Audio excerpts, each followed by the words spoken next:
Hey everyone, I'm Peter Stories here to guide you today.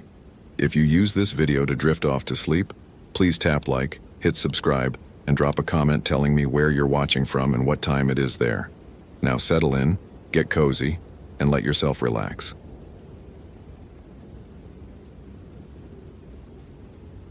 My name is Nathan Pierce, and I've been a forest ranger at Olympic National Park for 12 years. What I'm about to tell you happened in October 2008, during what should have been a routine missing person search.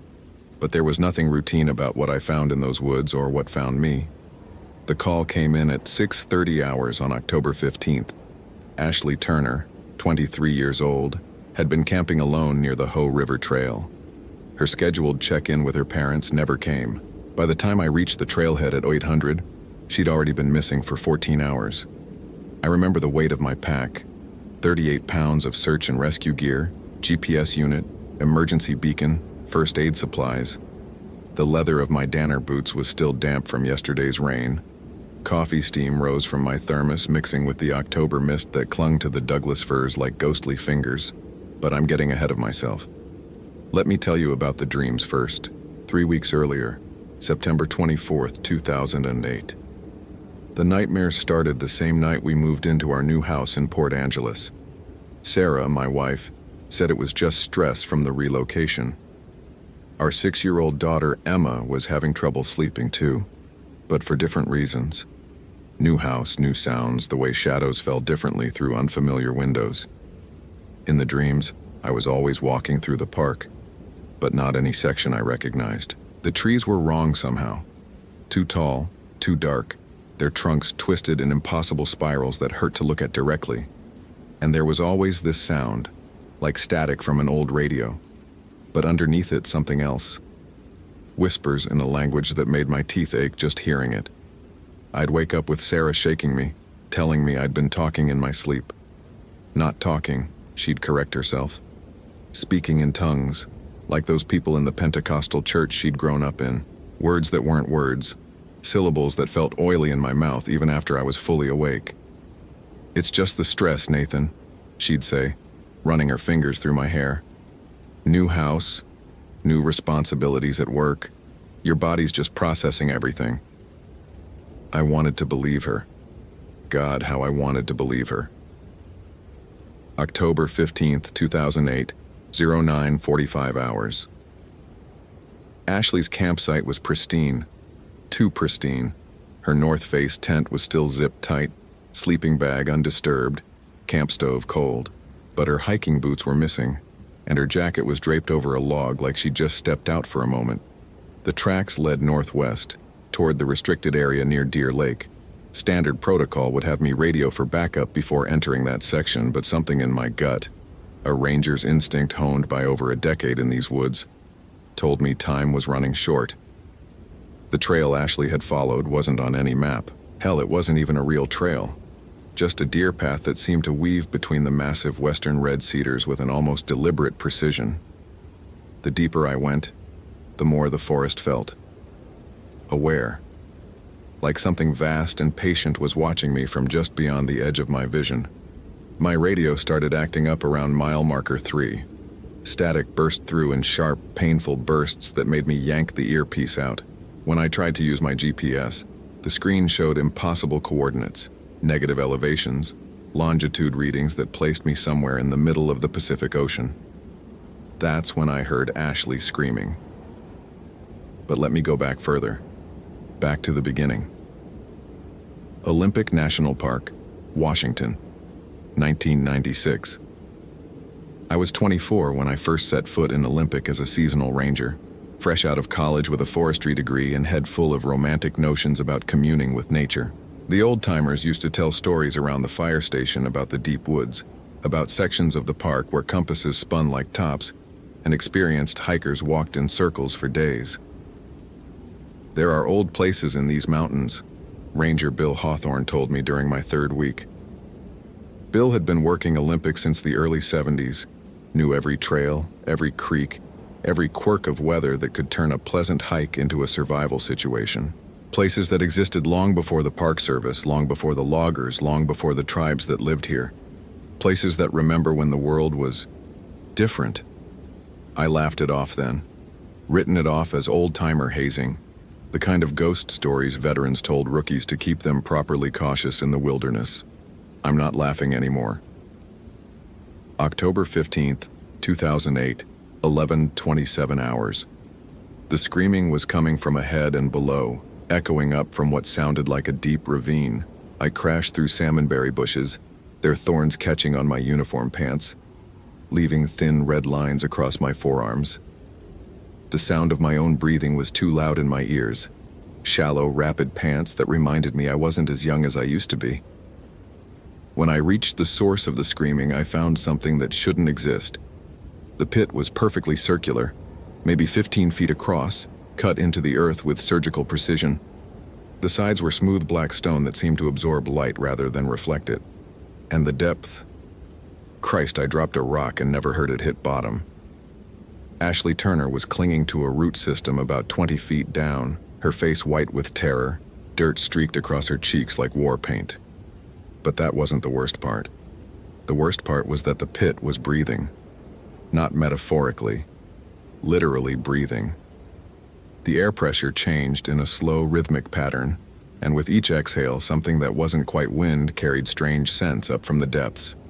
Ozone and copper, and something organic that made my stomach clench. "Ashley," I called down. "Hold on, I'm going to get you out." She looked up at me and her eyes were wrong. Not the color, they were still brown, but the pupils were too large, too dark, like they were reflecting something that existed in a different kind of darkness than the one I understood. "It's coming," she whispered, her voice carrying impossibly well in the strange acoustics of the pit. "It's almost through. Let me tell you about my daughter Emma." October 14th, 2008, the night before. Emma had always been sensitive. Sarah called it intuition. I called it an overactive imagination. She'd wake up crying about monsters in her closet. But when I'd check, I'd find nothing but winter coats and old tennis shoes. But the night before Ashley Turner went missing, Emma crawled into our bed at 3 a.m., shaking so hard her teeth were chattering. "Daddy," she whispered, pressing her small body against mine. "There's something wrong with the forest." "What do you mean, sweetheart?" "It's hungry," she said, and the certainty in her 6-year-old voice made something cold settle in my chest. "And it knows you." I held her until she fell back asleep, but I stayed awake until dawn, staring out our bedroom window toward the dark tree line of Olympic National Park. Somewhere in those depths, something was waiting. I just didn't know it was waiting for me. October 15th, 2008, 1143 hours. My rescue rope was rated for 300 pounds, standard issue climbing gear that I'd used dozens of times in my career. I anchored it to the thickest cedar I could find and started my descent into the pit. The temperature dropped 20 degrees in the first 10 feet. My breath came out in visible puffs, and the metal clips on my gear became painful to touch with bare skin. But worse than the cold was the sensation that the walls of the pit were moving, shifting slightly when I wasn't looking directly at them. "Ashley, I'm coming down to get you. Just hold tight." She was mumbling something under her breath, words in that same not language from my dreams. As I got closer, I could see that her fingernails were black, not with dirt, but with something that looked like ink. It was spreading up her fingers, following the lines of her veins beneath the skin. "How long have you been down here?" I asked, clipping a safety harness around her waist. "Since Tuesday," she said. "Or maybe yesterday. Time moves differently here. The problem was Tuesday had been 3 days ago, and she should have been dead from exposure, dehydration, any number of things. But her skin was warm to the touch, and I could smell something sweet on her breath, like honey and copper. That's when I looked down. Olympic National Park Archives, 1962. This is what I found later, buried in the old incident reports. Missing person report, James Hartwell, Park Ranger, date, September 12, 1962. Last known location, Deer Lake Trail, mile marker 4.2. Ranger Hartwell was conducting a routine patrol when radio contact was lost at approximately 1400 hours. Search teams deployed at 1800 hours found his gear at what appeared to be a natural sinkhole approximately 200 yards off the main trail. Sinkhole was measured at 15 feet in diameter. Depth could not be determined due to equipment limitations. Ropes deployed to 150 feet without reaching bottom. Search called off after 72 hours due to incoming weather system. Note: sinkhole location could not be relocated during follow-up survey conducted October 15, 1962. Area showed no geological anomalies. Signed, Chief Ranger William Morrison. October 15, 2008, 1201 hours. At the bottom of the pit, maybe 100 feet below where Ashley clung to her root, something vast and pale was moving. I've spent 12 years in the wilderness. I've seen black bears, cougars, elk in rutting season. I know the difference between an animal and something else. This was something else. It moved like liquid mercury, flowing across what I now realized wasn't the bottom of the pit at all, but some kind of membrane stretched taut over an opening that went deeper than human understanding could follow. And it was reaching upward with appendages that weren't quite tentacles, weren't quite arms, but something that my brain refused to properly categorize. "We need to go," I told Ashley, my voice steady despite the fact that my hands were shaking so hard I could barely work the rope clips. "Right now." But as I started to haul her up, something impossible happened. The thing at the bottom of the pit spoke. Not in words, not in any language that had ever been spoken by human throats. It spoke directly into my mind, bypassing my ears entirely, and suddenly I understood things that no forest ranger in Washington state should ever have to understand. The pit wasn't a natural formation, it was a door. And it had been opening slowly, for decades. James Hartwell, the ranger who'd disappeared in 1962, hadn't fallen in. He'd been called, just like Ashley had been called, just like I was being called. But there was something else in that alien communication, something that made me fight against the pull instead of surrendering to it. My family, my wife Sarah, with her terrible coffee and her habit of leaving books half open all over the house. My daughter Emma with her 2 serious eyes and her questions about why the forest felt hungry. The thing in the pit knew about them. It had been watching them, learning about the connections that tethered me to this reality, and it wanted those connections severed. That's when I felt it for the first time, a power I'd never known I possessed. What would you do in this situation? Would you keep searching or turn back? Let me know in the comments below and subscribe for more supernatural ranger stories. October 15th, 2008, 1224 hours.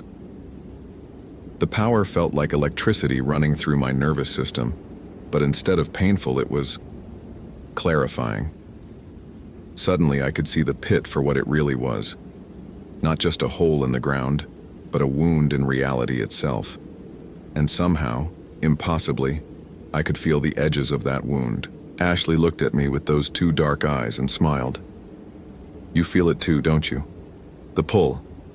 It's so much easier if you just let go." The black spreading up her arms had reached her elbows. Whatever was happening to her was happening fast. "No," I said, and the word carried more weight than it should have. The pale thing at the bottom of the pit recoiled slightly, as if my refusal had actual physical force behind it. I'd never believed in psychic phenomena, ESP, any of that New Age nonsense that Sarah sometimes read about in her magazines. But standing there in that impossible pit, with reality bending around me like heated plastic, I felt something unlock in my mind. A door I'd never known existed suddenly swinging open. The rope in my hands became more than just braided nylon. It became a lifeline in the most literal sense. A connection between the world I knew and the alien darkness that wanted to swallow us both. And somehow, I could strengthen that connection. "Hold on to me, Ashley, and whatever you do, don't look down." The ascent should have been impossible. My muscles should have given out after the first 20 feet, hauling both our body weights up a vertical surface.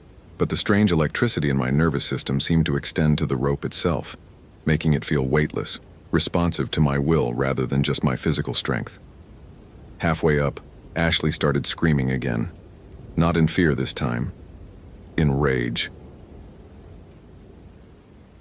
October 15th, 2008, 12:47 hours.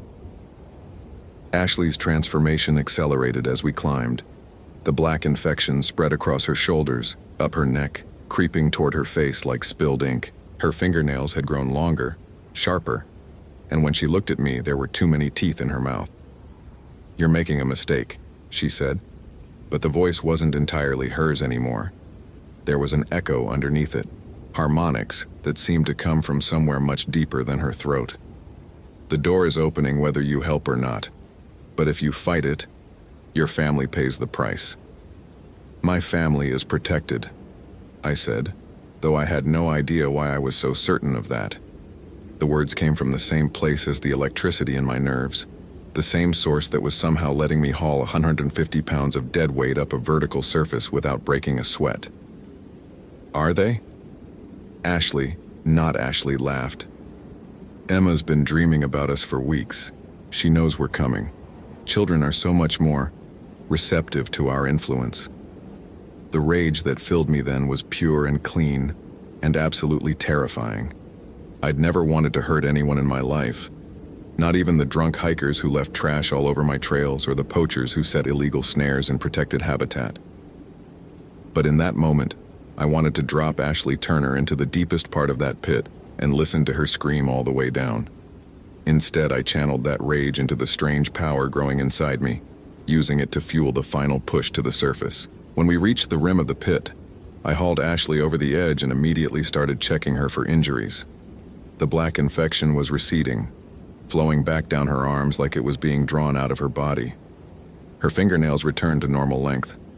The extra teeth were gone. "What happened to me?" she whispered, and her voice was purely human again. I didn't know how to answer that. Hell, I barely understood what had happened to me. October 15th, 2008, 13:15 hours.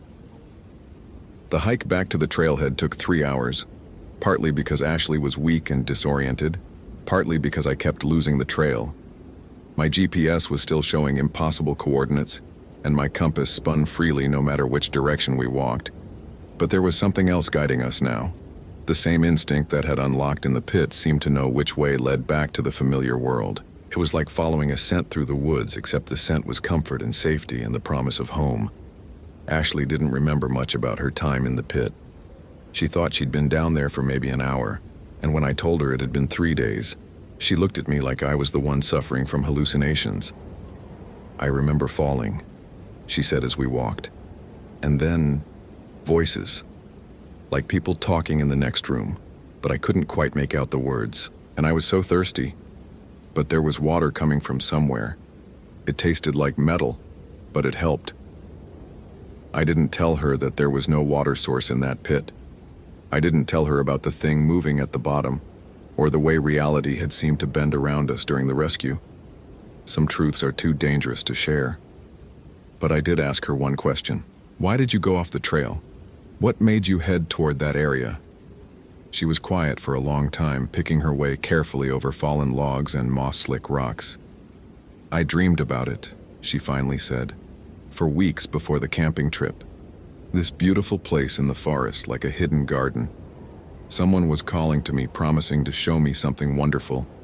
It felt so real that when I saw the path leading that direction, I just followed." Olympic National Park Ranger Station, October 15th, 2008, 16:30 hours.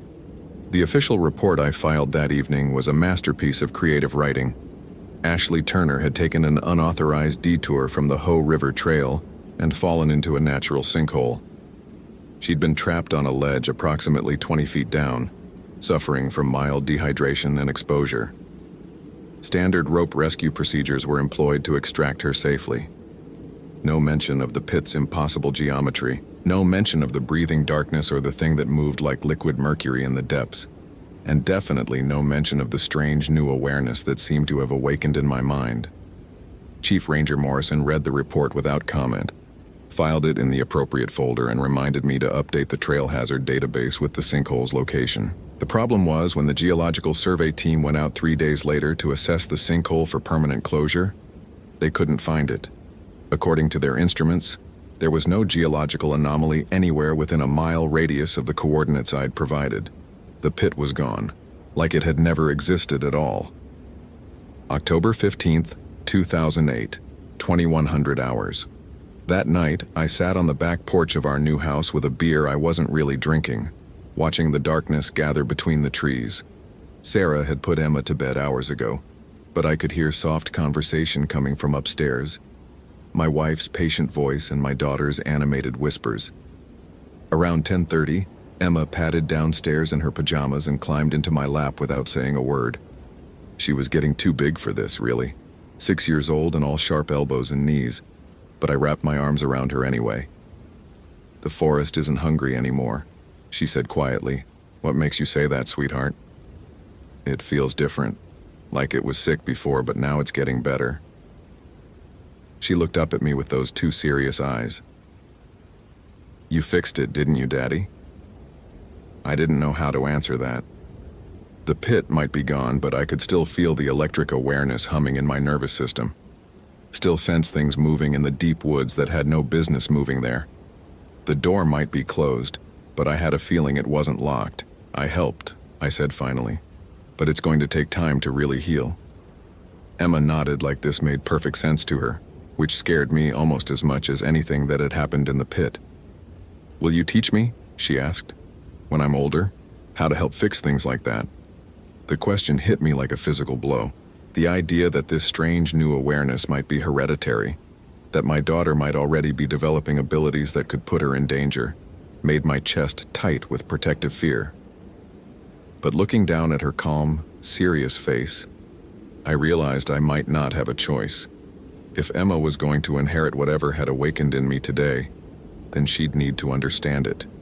She'd need to know how to control it, how to use it responsibly, how to protect the people she loved when things from the deep dark came calling. "Maybe," I said, "when you're older, if you still want to learn." She smiled and settled more comfortably against my chest, apparently satisfied with this answer. "I love you, Daddy." "I love you too, Emma, more than you'll ever know." Olympic National Park, present day. It's been 15 years since the incident with the dimensional pit, and I'm still working as a ranger at Olympic, still married to Sarah, still living in Port Angeles. Emma's 21 now, studying environmental science at the University of Washington, with plans to join the Park Service herself. And she's not the only one who inherited the gift. Over the years, I've met others. Rangers mostly, but also local indigenous elders who speak of old agreements made with things that live between the worlds. Scientists who study dimensional physics and quantum mechanics and other fields that are just beginning to understand what we've always known instinctively. The pit hasn't returned, but other things have tried to push through. Smaller incursions mostly. Tears in reality that last only minutes before healing themselves. But each time, there are those of us who can sense them, who can help guide them closed again. We call ourselves the Threshold Guardians, though that's probably more dramatic than necessary. Mostly, we just do our jobs. We patrol the wilderness. We help lost hikers. We monitor wildlife populations and trail conditions. And when something that shouldn't exist tries to make itself at home in our reality, we gently show it the way back where it belongs. Ashley Turner recovered completely from her experience in the pit. She went on to become a landscape photographer, specializing in the Pacific Northwest wilderness. She sends me a Christmas card every year, always with the same message: "Thank you for bringing me home."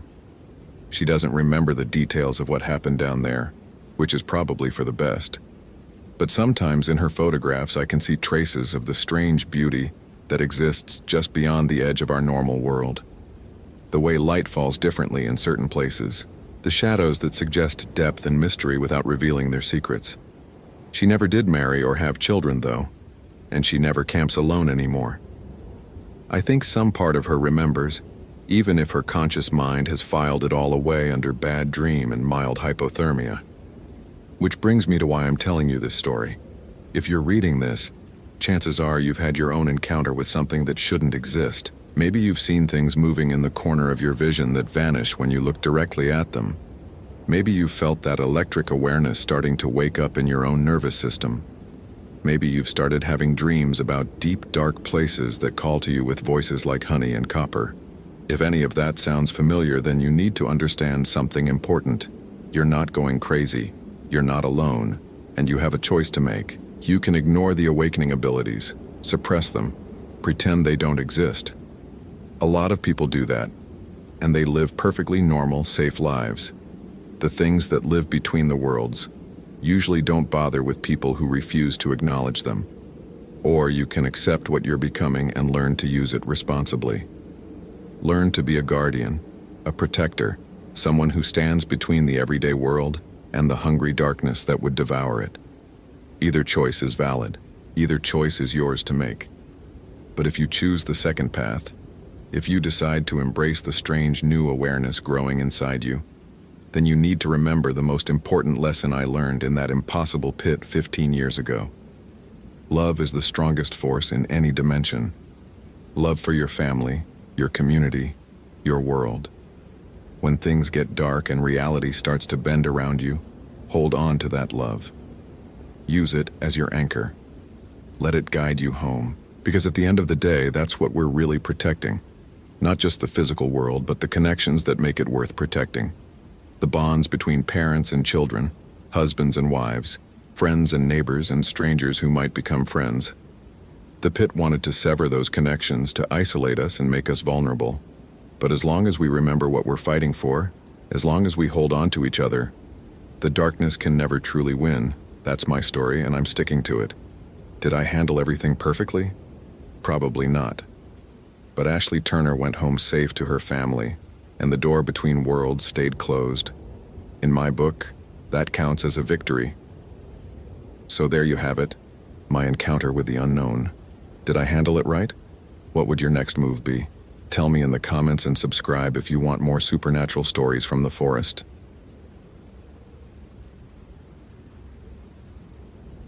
My name is Sarah Chen, and I've been a ranger at Olympic National Park for 8 years. What I'm about to tell you happened in October 2018, during what should have been a routine search and rescue operation. Should have been. But nothing in these woods is routine when the Wendigo starts hunting.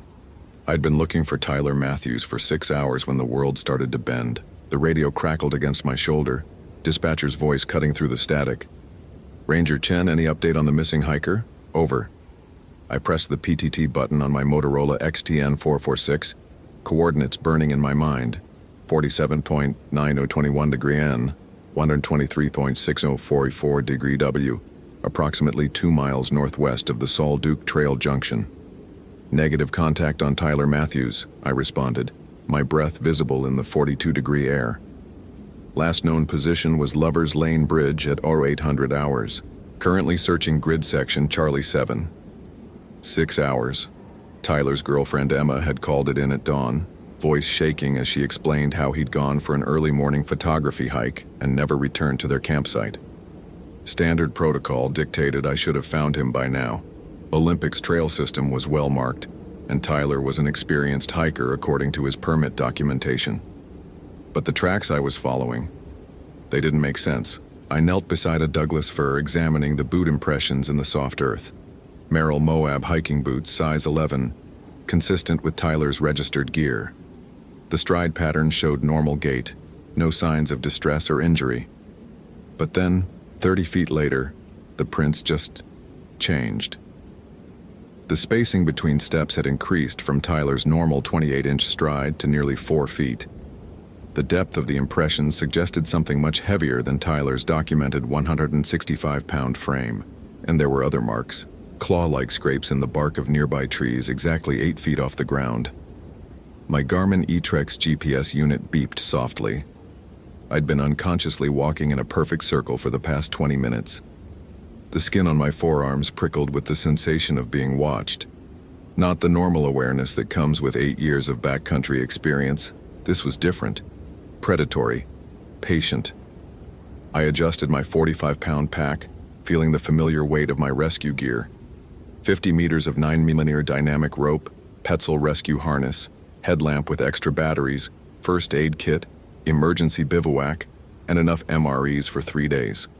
My radio range was solid, GPS was functioning, and I had 6 hours of daylight remaining. Everything was normal. Everything except the photographs. I'd found Tyler's Nikon D850 hanging from a pine branch, lens cap missing, memory card intact. When I scrolled through the images on the camera's 3.2-inch LCD, my fingers went numb despite my liner gloves. The first dozen shots were standard landscape photography. Sunrise over the Olympic Mountains, dewdrops on spider webs, a particularly photogenic stand of old-growth cedar. But then the images became wrong. Frame 037 showed the trail ahead, empty except for morning shadows. Frame 038, taken 3 seconds later according to the timestamp, showed the same view, but the shadows had moved, against the sun. Frame 039 captured something that shouldn't exist. A figure standing among the trees, impossibly tall and thin, with limbs that bent in too many places. By frame 041, the figure was closer. By frame 043, it was looking directly at the camera. I've seen things in these woods before.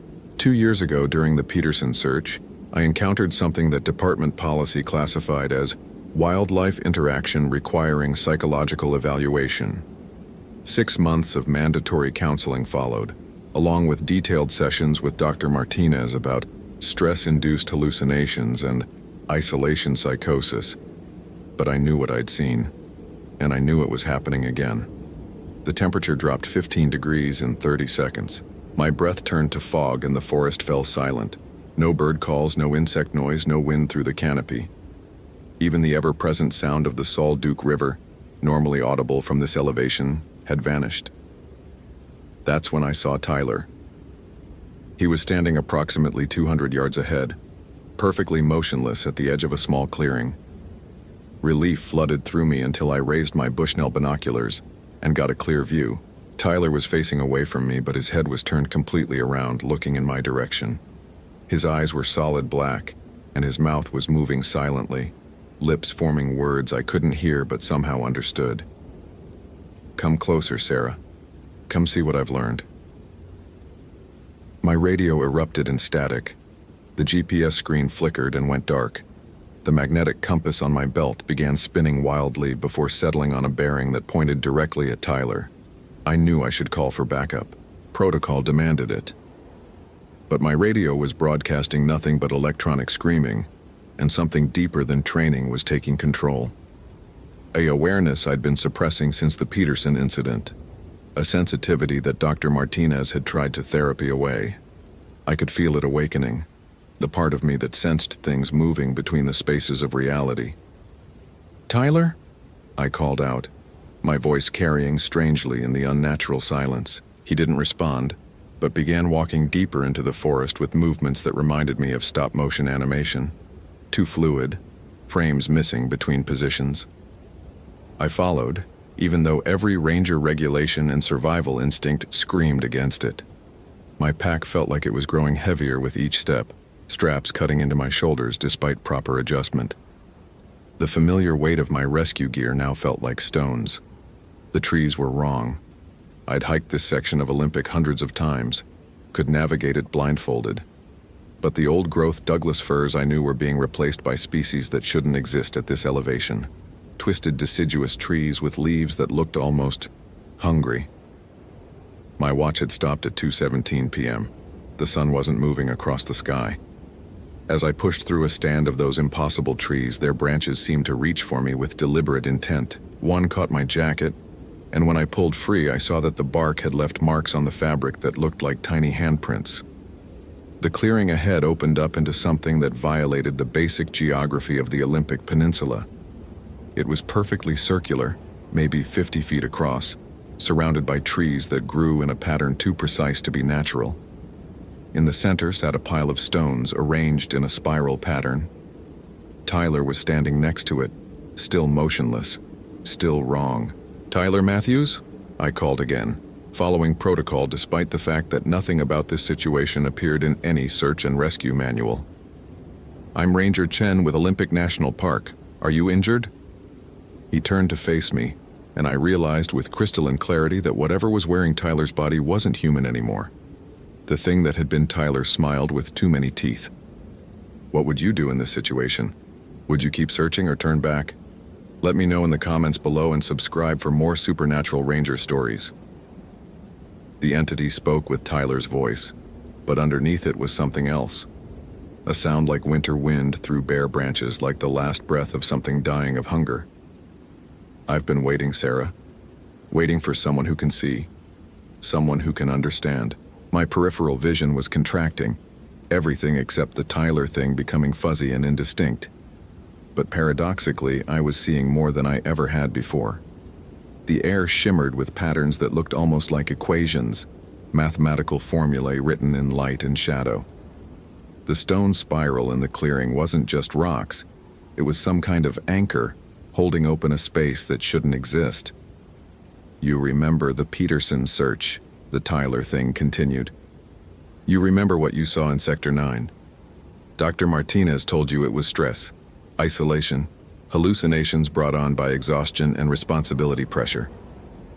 I hadn't told anyone about Sector 9. Not Dr. Martinez, not my supervisor, not the incident report.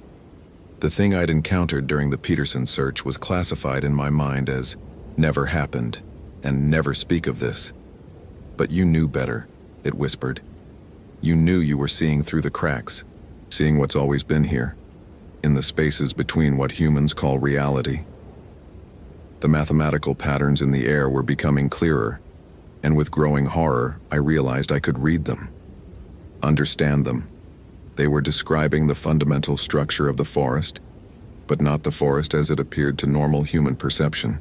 This was the forest as it truly existed, a vast feeding ground stretching across dimensions, where creatures like the Tyler thing harvested human consciousness for sustenance. The Wendigo isn't what your folklore describes, it said, beginning to circle the stone spiral. With each step, its form became less Tyler-like, more elongated, joints bending in ways that defied human anatomy. It's not a cannibal curse or a winter demon. It's a hunger that exists between realities, feeding on the moment when human minds break trying to comprehend the incomprehensible. I wanted to run. Every rational thought was screaming at me to activate my emergency beacon, retreat to the trail, radio for immediate extraction. But the patterns in the air were calling to something deep in my brain, some long-dormant human sensitivity that evolution had tried to breed out of our species. I was seeing the world as it really was. And once you see it, you can't unsee it. Tyler's still in here, the thing said, tapping its elongated fingers against its skull. Would you like to hear him scream? That's when Tyler's real voice broke through, just for a second, a desperate whisper. Sarah, kill me. Please. The emergency training kicked in before my conscious mind could process what was happening. I dropped my pack and grabbed the bear spray from my belt, knowing it was useless but needing to do something. The canister felt warm in my hand, warmer than it should be in 40-degree weather. The Tyler thing laughed, a sound like breaking glass and dying animals. You still don't understand. This isn't a rescue situation, Sarah. This is an invitation. The stone spiral began to glow with patterns that matched the equations floating in the air. The impossible trees surrounding the clearing started to move, their branches reaching toward the center of the circle. And something vast and hungry stirred in the spaces between the patterns. That's when I felt it. The thing inside me that had been waking up since the Peterson incident. The sensitivity that Dr. Martinez had tried to therapy away. It wasn't going dormant anymore. It was opening like a flower made of mathematics and ancient hunger. I could feel the Wendigo's true form pressing against the boundaries of this reality, using Tyler as an anchor point, but I could also feel something else. The fundamental equations that held this pocket of wrongness together. And somehow, impossibly, I understood how to solve them. My hands moved without conscious direction, fingers tracing patterns in the air that mirrored the stone spiral. The bear spray in my grip grew hot enough to burn, but I held on, channeling something that felt like electricity made of thought. The Tyler thing's expression changed from predatory amusement to genuine surprise. No, it said, voice layering into harmonics that human throats couldn't produce. You're not ready. The transition takes years of preparation. You'll burn yourself out. but I was already burning. Whatever I was channeling was consuming something essential inside me, using my life force as fuel for the mathematical equations that could collapse this pocket of twisted space. The world around me began to unravel. The impossible trees withered and cracked, revealing the actual Douglas firs that belonged in this location.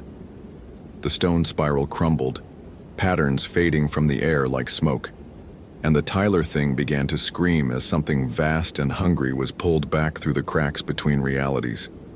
For just a moment I saw Tyler himself, the real Tyler, trapped and terrified but alive. I saw the Wendigo as it truly was. Not a creature, but a wound in reality itself. A hunger given form by human fear and incomprehension. And I saw what I was becoming. The mathematical patterns weren't just in the air anymore. They were writing themselves directly onto my consciousness, rewriting fundamental parts of how my brain processed reality. I was gaining the ability to see and manipulate the spaces between worlds, but at the cost of being able to exist normally in this one. The collapse accelerated. The clearing returned to normal Olympic forest. Tyler's body dropped to the ground, unconscious but breathing.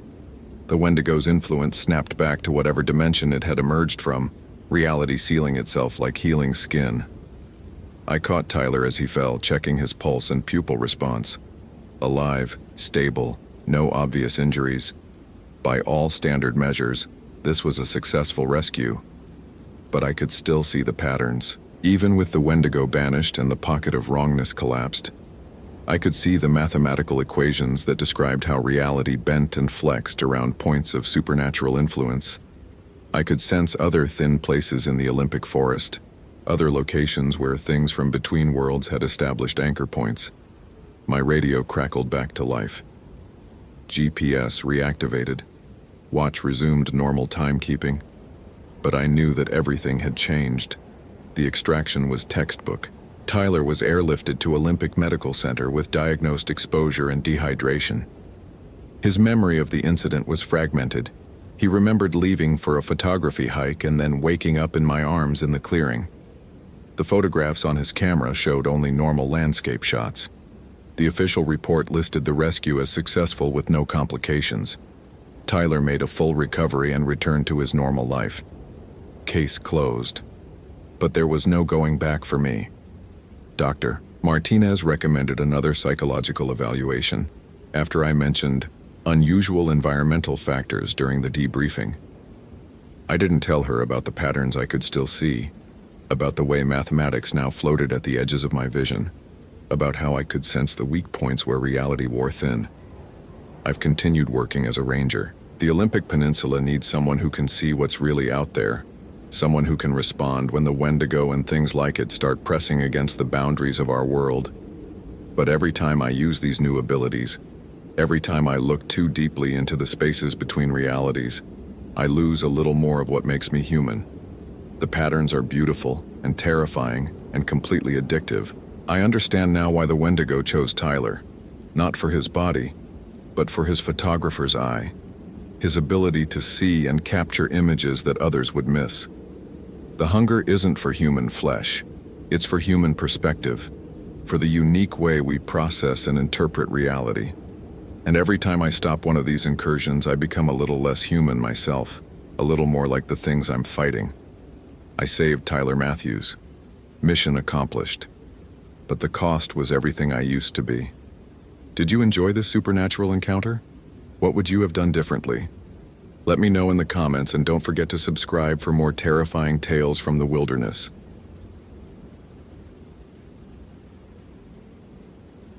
My name is James Anderson, and I've been a forest ranger at Olympic National Park for 15 years. What I'm about to tell you happened in October 2018, during what should have been a routine missing person search.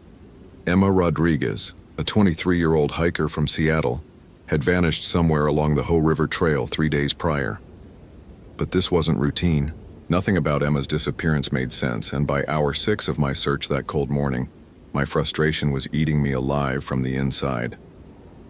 I adjusted my Motorola radio's frequency to 155.160, the Park Service emergency channel, and checked my Garmin GPS unit for the 100th time. My coordinates read 47 to 5132.4 and 123 to 5615.6 W, roughly 2 miles northeast of the Hoh River Visitor Center. The Douglas fir canopy above filtered the October sunlight into shifting patterns that played tricks on tired eyes, and the scent of decomposing cedar mixed with the metallic tang of the nearby river. "Base, this is Unit 7. I spoke into my radio, my voice hoarse from calling Emma's name for hours. Still no sign of the missing hiker in grid sector Charlie 4. Visibility is maybe 30 yards through this old growth. Over." The static crackled before Susan Martinez's voice came through from dispatch. "Copy, Unit 7. Any indication of trail deviation? Over." I stopped walking and pulled my digital camera from my uniform jacket, reviewing the photos I'd taken of the disturbed earth. Negative on normal trail deviation base, but I've got some unusual disturbances about 50 yards west of the main trail. Over. What I didn't tell Susan was how wrong those disturbances looked. The soil had been torn up in long parallel gouges, too deep and too wide for any animal native to the Pacific Northwest. And there was something else, a smell that shouldn't exist in these woods. Not the clean decay of fallen logs, or the earthy richness of moss-covered ground, but something that made my stomach clench and my saliva taste like copper pennies. My phone buzzed against my chest where I kept it in my shirt pocket. The screen showed my wife's name, Sarah, calling, for the third time in 2 hours. "Sarah, I'm working," I answered, trying to keep the exhaustion from my voice. "Jim, please. Lucy's fever hit 103.2. Dr. Morrison wants to admit her for observation." Sarah's voice carried that particular strain of a mother watching her child suffer. "She keeps asking for her daddy." I closed my eyes and felt my shoulders bunch up toward my ears. Lucy was 8 years old, my everything, and she'd been fighting what the doctors thought was a severe flu for 4 days. But Emma Rodriguez was out here somewhere, possibly injured, possibly dying, and I was the only ranger in this sector. "How long until Morrison makes the call?" I asked. "He wants to decide within the hour. Jim, I need you here. Lucy needs you here." The weight of my duty pressed against my chest like a steel plate. "Give me 2 more hours, Sarah, please. If I don't find something by then, I'll come straight to the hospital." 2 hours, she said, and I could hear her crying, but not a minute longer. The line went dead, and I stood there in the cathedral quiet of the forest, surrounded by trees that had been growing since before my great-grandfather was born, feeling like the worst father in Washington state. That's when I heard it. A sound that didn't belong, like someone calling out, but distorted, stretched thin by distance and wind. I killed my radio's squelch and listened. The sound came again, definitely human, definitely distressed from somewhere deeper in the woods. "Emma!" I shouted, my voice echoing off the massive tree trunks. "Emma Rodriguez, can you hear me?" The reply came back wrong. Too low, too long, like someone was calling through water or from the bottom of a deep cave. But it was definitely a response. I checked my GPS again and marked my position, then started pushing through the thick undergrowth toward the sound. My Danner boots squelched in the perpetually damp soil as I navigated around fallen logs thick as cars and ferns that reached my shoulders. The forest here felt different. Older somehow, more watchful. The trees seemed to lean inward as I walked, their branches forming a canopy so thick that even the October afternoon light barely penetrated. My peripheral vision kept catching movement that wasn't there when I turned to look, and the temperature felt like it had dropped 10 degrees in the space of 50 yards. That's when I found the first real sign of Emma. Her North Face jacket hung from a vine maple branch about 7 feet off the ground, torn along the back seam like something had grabbed her from behind and ripped it clean off. But here's what made my hands start trembling as I photographed it. There were no scuff marks on the tree bark where someone might have climbed to hang it there. No footprints beneath the tree. No indication of how a jacket could end up that high without leaving any trace of human passage. I keyed my radio. "Base Unit 7. I've located what appears to be the missing hiker's outer clothing in grid sector Charlie 5. Requesting immediate backup for evidence recovery. Over." "Copy, Unit 7. Unit 3 is approximately 20 minutes from your position. Do not disturb the scene. Over." But as I waited for backup, studying the impossible placement of Emma's jacket, I noticed something else that made my throat close up with dread. The undergrowth around the tree wasn't just disturbed, it was arranged. Broken branches and scattered leaves formed patterns, almost like symbols, radiating out from the base of the vine maple in concentric circles, and in the exact center of those circles, pressed deep into the moss-covered earth, was a footprint unlike anything I'd seen in 15 years of tracking in these woods. The print was human-shaped, but wrong in every dimension that mattered. Too long, too narrow, with what looked like claw marks extending from each toe. The depth of the impression suggested something much heavier than a human had made it, and the surrounding soil was stained dark with something that wasn't mud. I took photos from every angle, my hand steady despite the adrenaline now flooding my system. That's when the smell hit me again. That sick, sweet stench of meat left too long in the sun. But underneath it was something else. Something that made every instinct I'd developed in 15 years of wilderness work scream at me to run. The radio crackled. "Unit 7, this is Unit 3. I'm about 10 minutes out. What's your exact situation?" But before I could answer, I heard that call again, closer this time, maybe 100 yards deeper into the woods. And this time, I could make out the word it was trying to form. "Help!" But the voice that spoke it didn't sound like a 23-year-old woman from Seattle. It sounded like something learning to use human speech, getting the mechanics right but missing the essential humanity underneath. I've been married to Sarah for 12 years, and she knows me well enough to understand what my work means to me. The Olympic Peninsula isn't just my beat, it's my responsibility. When someone goes missing in my section of forest, they become my family until I bring them home. That's how I was raised, how my father raised me when he worked these same trails 30 years ago. But standing there in that too-quiet grove, holding Emma's torn jacket and staring at a footprint that belonged in no biology textbook I'd ever seen, I started to understand that some responsibilities come with a price higher than you're prepared to pay. The call came again, and this time I was certain it was closer, maybe 70 yards, moving toward me. I unsnapped the leather strap on my service pistol and started walking deeper into the Olympic wilderness, toward whatever was calling for help in Emma Rodriguez's voice.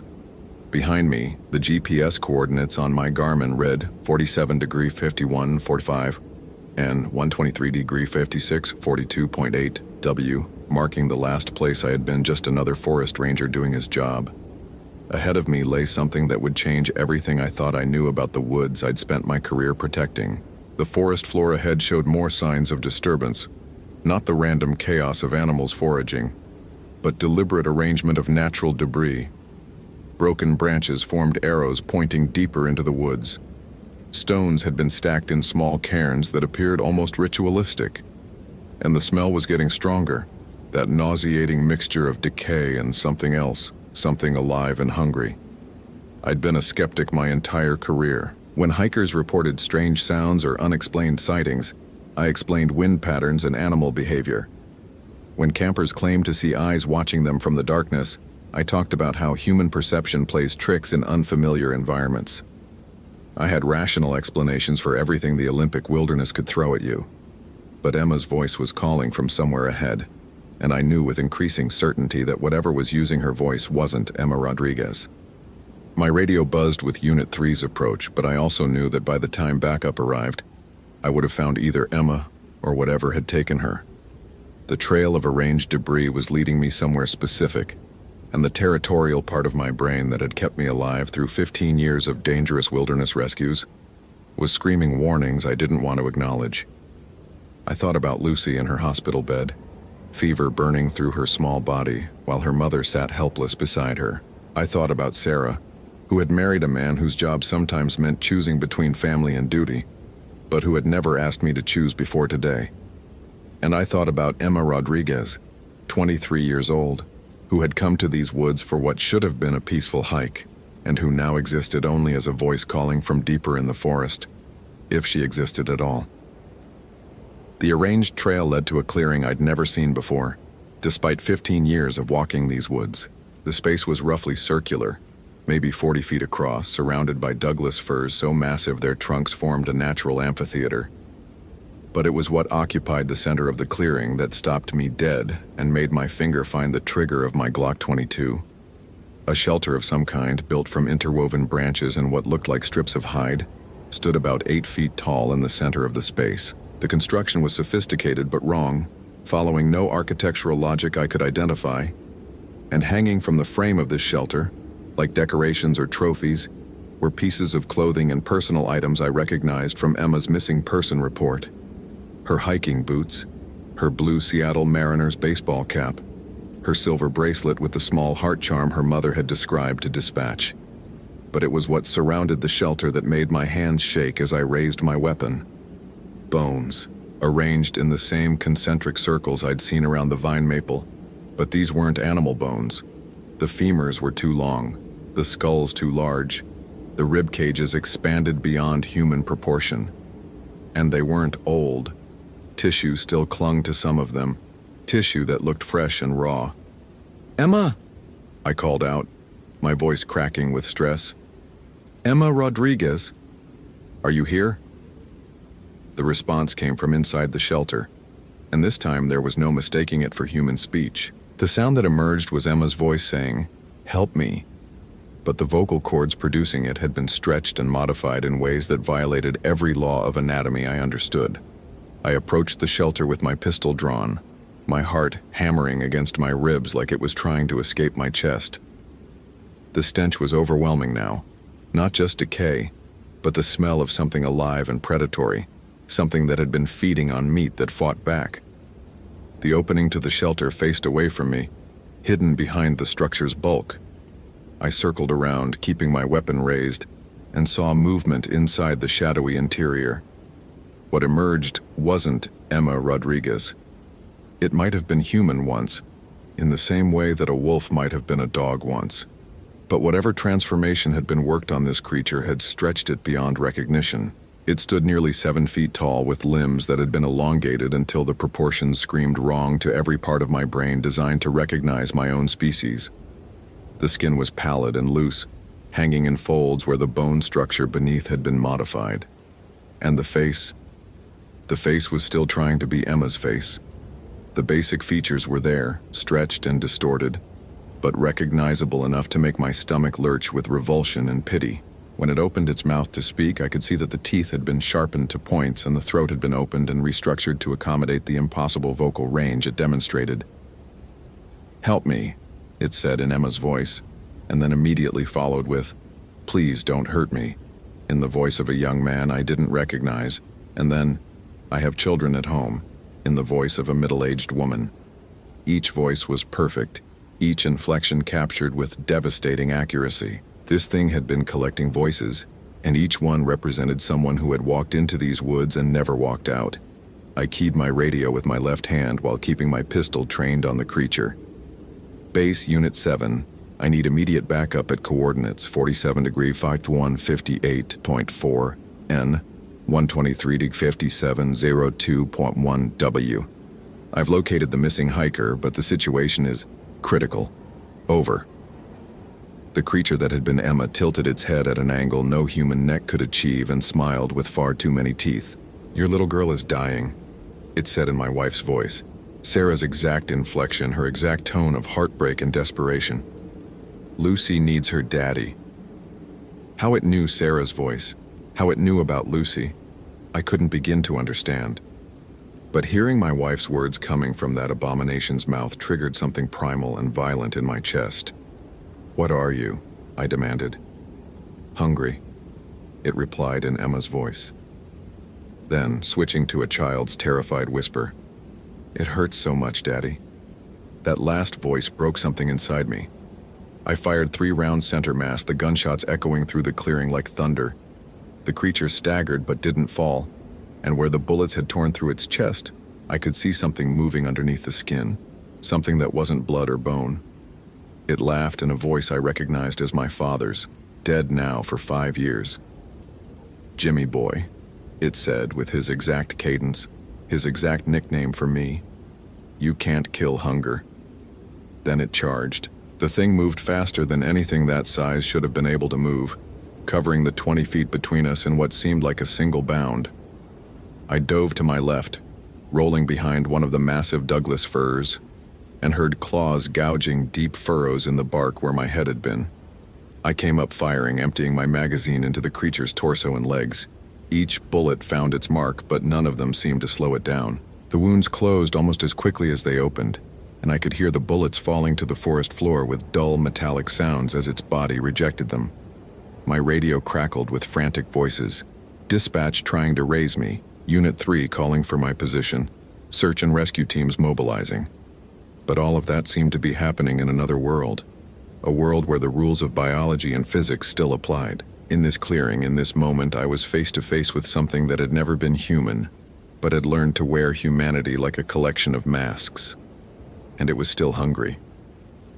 I reloaded while moving, putting another tree between myself and the creature. That's when I noticed something that might have been important. The bone arrangements around the shelter weren't random. They formed patterns, symbols, almost like a ritual circle. And at specific points around the circle, there were what looked like anchor points, places where other items had been buried or placed with deliberate intention. Unit 7, respond please. Unit 3's voice came through my radio, tense with concern. I keyed the mic. Unit 3, stay back. Do not approach my coordinates. This is not a normal rescue situation.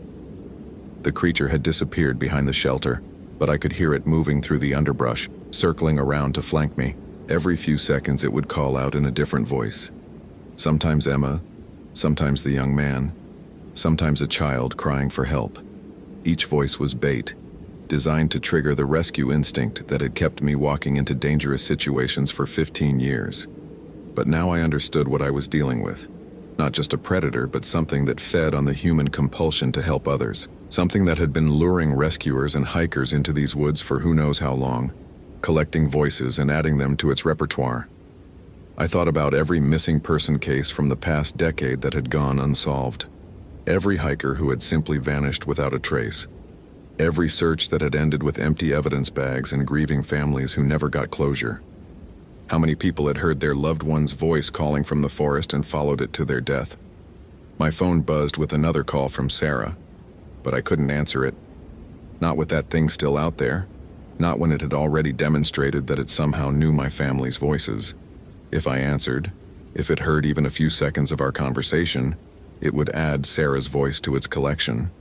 And Lucy's. The thought of this creature using my daughter's voice to lure other families into these woods made my vision go red around the edges.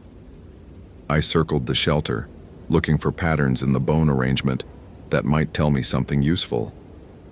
That's when I found the other items buried around the ritual circle, personal effects that didn't belong to Emma or any recent missing person.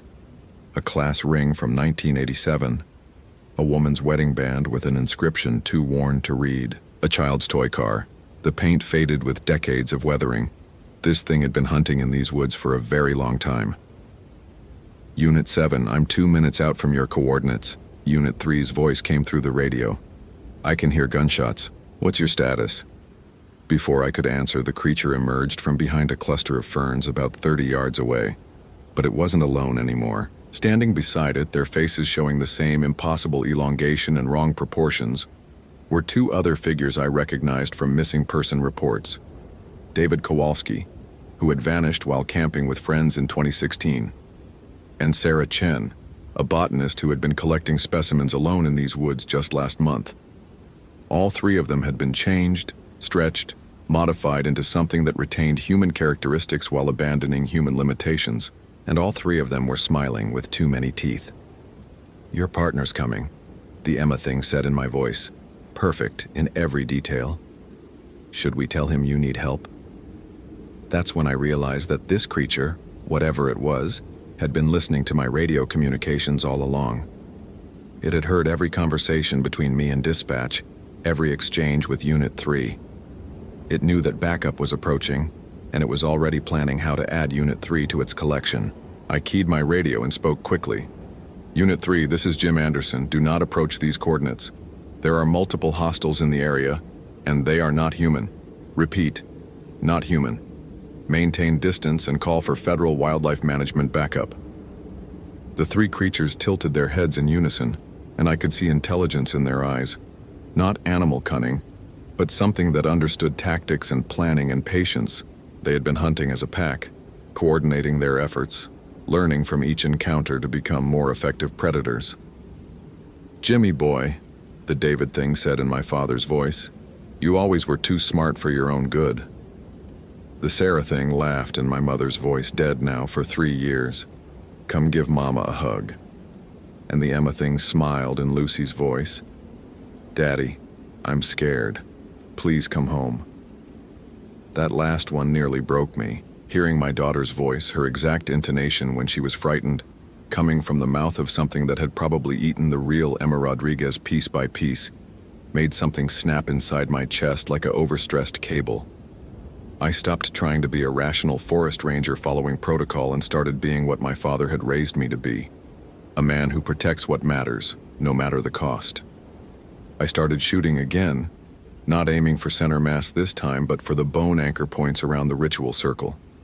My bullets shattered femurs and skulls that had been arranged with careful precision, disrupting the patterns that seemed to hold some kind of significance for these creatures. The effect was immediate and dramatic.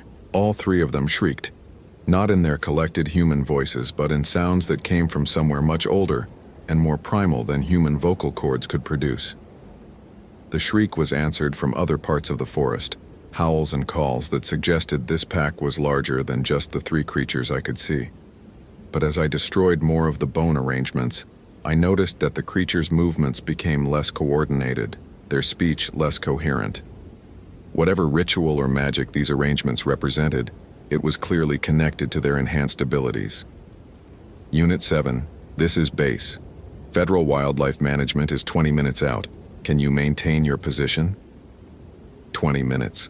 Against creatures that moved faster than Olympic sprinters and had been hunting these woods longer than I'd been alive. But I thought about Lucy in her hospital bed, about Sarah waiting for me to choose between duty and family, about all the families who had lost loved ones to these things over the decades. Base Unit 7, I'll maintain position, but I need you to understand something. These aren't normal predators. They're using human voices to lure victims. Anyone responding to this situation needs to ignore any calls for help they hear, no matter how convincing. Over. I kept moving around the clearing, using the massive trees for cover while systematically destroying the bone arrangements. Each destroyed symbol made the creatures less coordinated, more desperate, but it also made them more aggressive. The David thing rushed me again, and this time I was ready. I put 3 rounds into its left knee, shattering whatever passed for its leg bones. It went down hard, but even as it fell, the other 2 were flanking me from different directions. I dove behind the shelter itself, using the structure for cover while I reloaded again. That's when I noticed something carved into the wooden frame, symbols that looked almost like writing, but not in any alphabet I recognized. And beneath the symbols, scratched into the wood with what looked like fingernails, were names and dates. Emma Rodriguez, October 14th, 2018. That was 3 days ago. Sarah Chen, September 23rd, 2018. David Kowalski, July 8th, 2016. The list went back years, decades. Some of the names I recognized from missing person cases. Others were completely unknown to me, people who had vanished so completely that no one had ever reported them missing. And at the bottom of the list, scratched in fresh wood, was a name that made my blood freeze in my veins. James Anderson, October 17th, 2018, today's date. They had been planning to add me to their collection all along. This whole thing, Emma's disappearance, the arranged trail of clues, even the timing of my family crisis, had been orchestrated to bring me to this clearing on this specific day. "You understand now?" the Emma thing said, its voice back to its natural, horrible tone. "We've been watching you, Jimmy boy, learning your patterns, learning your family." The Sarah thing emerged from behind a tree, moving with that impossible fluid grace. "Your wife sounds so worried about little Lucy. Maybe we should pay them a visit after we finish here." That was the moment I stopped thinking like a park ranger and started thinking like a father whose family was being threatened by something that wore human faces like trophies. I emerged from behind the shelter and started shooting again, but this time I wasn't aiming for the creatures. I was aiming for the shelter itself, for the wooden frame covered in names and symbols. If this structure was the center of whatever ritual gave these things their power, then maybe destroying it would level the playing field. My bullets splintered the wood, shattering the carved symbols and sending fragments of the gruesome trophy collection scattering across the clearing. The creatures' shrieks became even more frantic, and I could see their forms beginning to waver, becoming less solid, less coherent. That's when I heard the sound of approaching vehicles, Unit 3 finally arriving, along with what sounded like multiple other units responding to the emergency call. But I also heard something else that made my heart sink. From the direction of the approaching vehicles came a voice calling out, Jim Anderson, I need help, please." It was Sarah's voice. Perfect in every detail, exactly the tone she used when she was scared and needed me to fix something. But Sarah was at the hospital with Lucy, 20 miles away from these woods, which meant the creatures had more voices in their collection than just the missing hikers. They had been collecting voices from families, from people who had never set foot in these woods but who had loved someone who did. "Unit 3, do not respond to any calls for help," I shouted into my radio. "They're using collected voices. Sarah Anderson is not in these woods." But I could already hear Unit 3 changing direction, heading toward what sounded like my wife calling for help. In a few minutes, these things would have a fresh park ranger to add to their collection. Someone else who had walked into their trap because his training told him to respond to calls for help. I made a decision that went against every principle of teamwork and backup that had been drilled into me during 15 years of service. I pulled the pin on my emergency flare, the one every ranger carries for marking landing zones or signaling aircraft, and threw it directly into the remains of the shelter. The magnesium burned white hot, igniting the dry wood and hide of the structure almost instantly. The fire spread quickly, feeding on materials that seemed almost designed to burn. As the flames rose higher, consuming the carved symbols and trophy collection, the three creatures began to change. Their elongated forms started to collapse in on themselves, as if the fire was somehow unmaking whatever transformation had changed them from human to monster. I could see David Kowalski's original face emerging from the distorted features of the David thing, see Sarah Chen's human proportions reasserting themselves as the creature that wore her form writhed in what looked like agony. But it was the Emma thing that transfixed me. As the fire burned hotter, consuming decades of collected trophies and ritual symbols, Emma Rodriguez's true form began to reassert itself. For just a moment I could see the 23-year-old hiker she had been, trapped inside the monster she had been transformed into. Her eyes met mine, and in them, I saw recognition, gratitude, and an intelligence that was entirely human. "Thank you," she whispered in her own voice, weak but real. "Tell my mother." Would go. But before she could finish, all three forms collapsed into ash and bone, leaving nothing but the burning remnants of whatever unholy structure had sustained their unnatural existence. The fire spread to the surrounding undergrowth, but October in the Olympic Peninsula meant everything was too damp to sustain a major blaze. Within minutes, the flames died down to smoldering embers, leaving behind a clearing that looked like any other patch of Pacific Northwest forest, except for the bones. Human bones, but human-sized now, scattered in random patterns instead of ritual arrangements. Bones that belonged to people who had been missing for years, decades, some of them probably since before I was born. Unit 7, I heard gunshots and saw flames. Unit 3's voice came through the radio, tense with concern. "Unit 3, this is Unit 7, I'm secure. The missing hiker is deceased, but I've located multiple sets of human remains that will require forensic recovery. And you're going to need to ignore any calls for help you hear on your way to my position. Trust me on this one." As I waited for backup to arrive, I sat down on a fallen log and finally answered my phone when Sarah called. "Jim? I heard on the scanner that there was some kind of incident in your sector. Are you okay?" "I'm okay," I said, and was surprised to find that it was true. "How's Lucy?" "Her fever broke about an hour ago. Dr. Morrison thinks she's going to be fine. She keeps asking when Daddy's coming home." "Soon," I promised. "Very soon." "What would you do in this situation?" Would you keep searching or turn back? Let me know in the comments below and subscribe for more supernatural ranger stories. But as I sat there waiting for backup, looking at the scattered bones of people who had been missing for decades, I started to understand something that would change how I approached my job forever. The Olympic Peninsula is vast, covering over 3,500 square miles of some of the most remote wilderness in the continental United States. And if creatures like this had been hunting here for decades, maybe centuries, there might be other clearings, other ritual sites, other collections of bones scattered throughout the forest. When Unit 3 finally arrived, along with the Federal Wildlife Management Team and eventually a full forensic recovery crew, I told them exactly what I had found. Human remains from multiple missing person cases, evidence of what appeared to be ritualistic behavior by an unknown predator, and signs of pack hunting that suggested a coordinated threat to hikers and campers. I didn't tell them about the voices. I didn't describe the transformations or the intelligence I had seen in those creatures' eyes.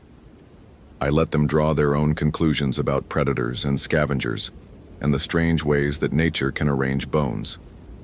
The forensic team eventually identified remains from 17 different people, some of them missing for over 30 years. 17 families finally got closure. 17 unsolved cases finally got marked as solved.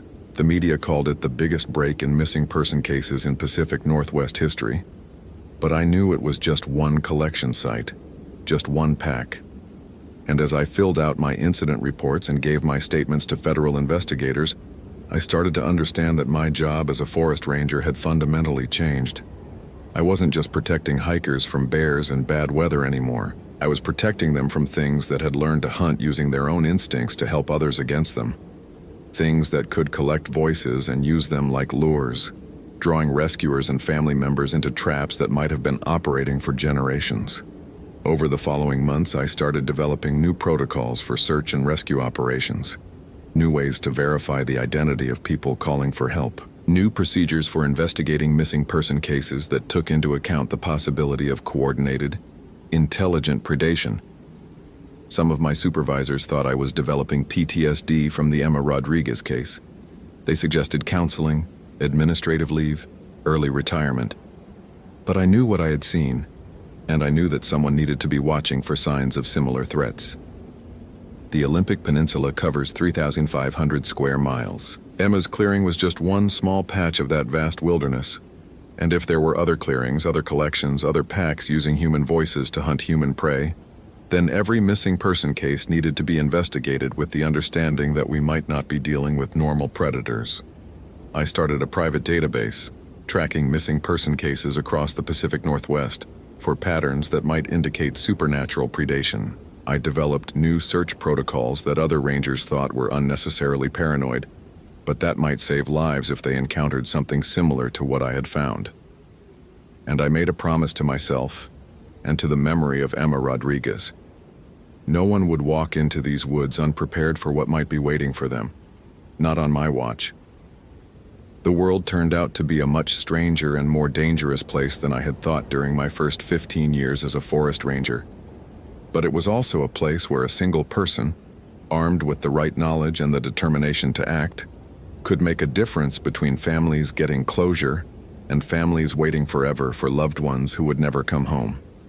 Lucy recovered completely from her fever, and Sarah never questioned why I started coming home from work with a different look in my eyes. They just accepted that their husband and father had experienced something in the woods that had changed him, and they trusted me to use that change to protect other families.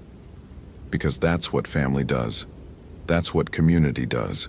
And that's what forest rangers do, even when the job description expands to include threats that no one wants to acknowledge exist. The Olympic Peninsula is still beautiful, still wild, still worth protecting. But now I protect it with the understanding that the greatest threats to human visitors might not be the ones that follow normal rules of biology and physics.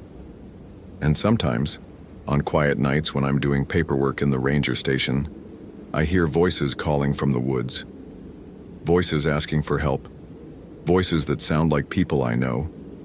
Voices that trigger every instinct I have to grab my gear and start a rescue operation.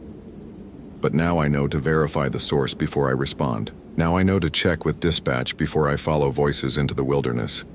Now I know that not every call for help comes from someone who actually needs to be rescued, because the worst predators are the ones that have learned to hunt using our own humanity against us. So there you have it, my encounter with the unknown. Did I handle it right? What would your next move be? Tell me in the comments and subscribe if you want more supernatural stories from the forest.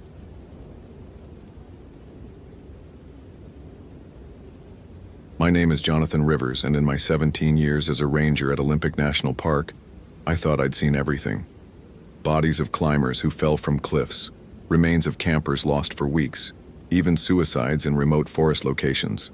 But nothing, absolutely nothing, prepared me for what I found that cold October of 2014. It was a Tuesday when everything started falling apart again. Not just the case I thought I'd closed 3 years ago, but also my marriage that had been hanging by a thread since Sarah discovered I still kept all the files about Jessica Coleman's disappearance in our garage. "You promised, John," she said that morning, with Emily, our 8-year-old daughter, eating cereal in the kitchen. "You promised you'd leave that obsession behind." My throat constricted like someone was tightening a rope around my neck. I had promised. Yes. After the FBI took over the case in 2011 and filed it as unresolved disappearance, I swore I'd move on. But how do you forget a 19-year-old girl who simply vanished in the middle of the park's busiest trail? "It's different now, Sarah. We found something." She stopped with her coffee cup halfway to her mouth. "Found what?" I pulled from my folder the plastic evidence bag that Danny Martinez, one of the newer rangers, had handed me the night before. Inside was a silver bracelet with a crescent moon pendant, the same one Jessica wore in the last photos her family provided to the investigation. Danny found this yesterday, buried almost 6 feet deep, at the base of a fir tree that was knocked down by last week's storm. Sarah went pale. Emily stopped chewing. 6 feet, Sarah. The tree had been there for at least 50 years, according to the rings we counted.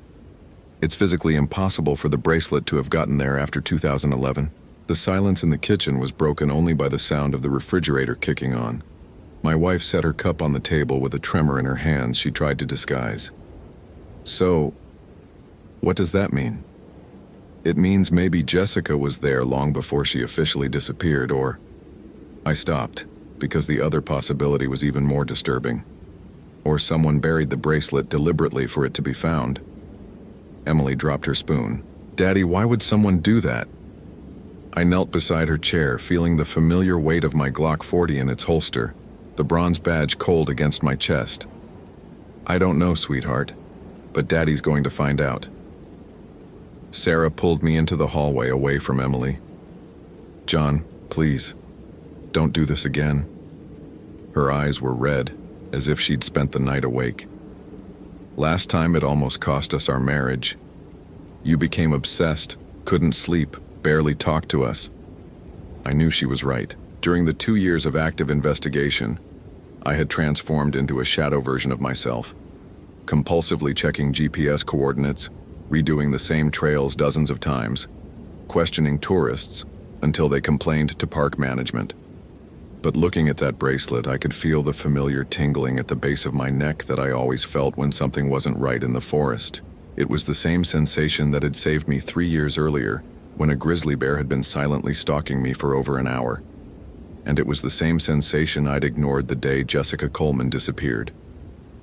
"Just give me 1 week," I said, holding her hands. "If I don't find anything new, we file the case permanently, I promise." Sarah closed her eyes for a long moment. When she opened them, there was tired resignation in them. "1 week, John. But if you start getting like last time, I'm taking Emily to my mother's house. And this time it'll be permanent." 2 hours later, I stood at the beginning of the Hoh River Trail, wearing my familiar green Forest Service jacket and carrying a 55-pound backpack with equipment I could recite from memory.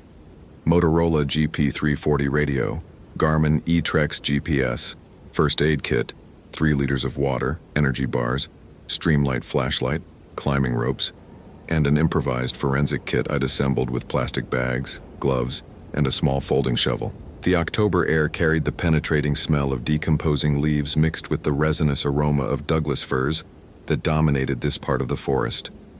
It was a smell I associated with home, but today there was something different.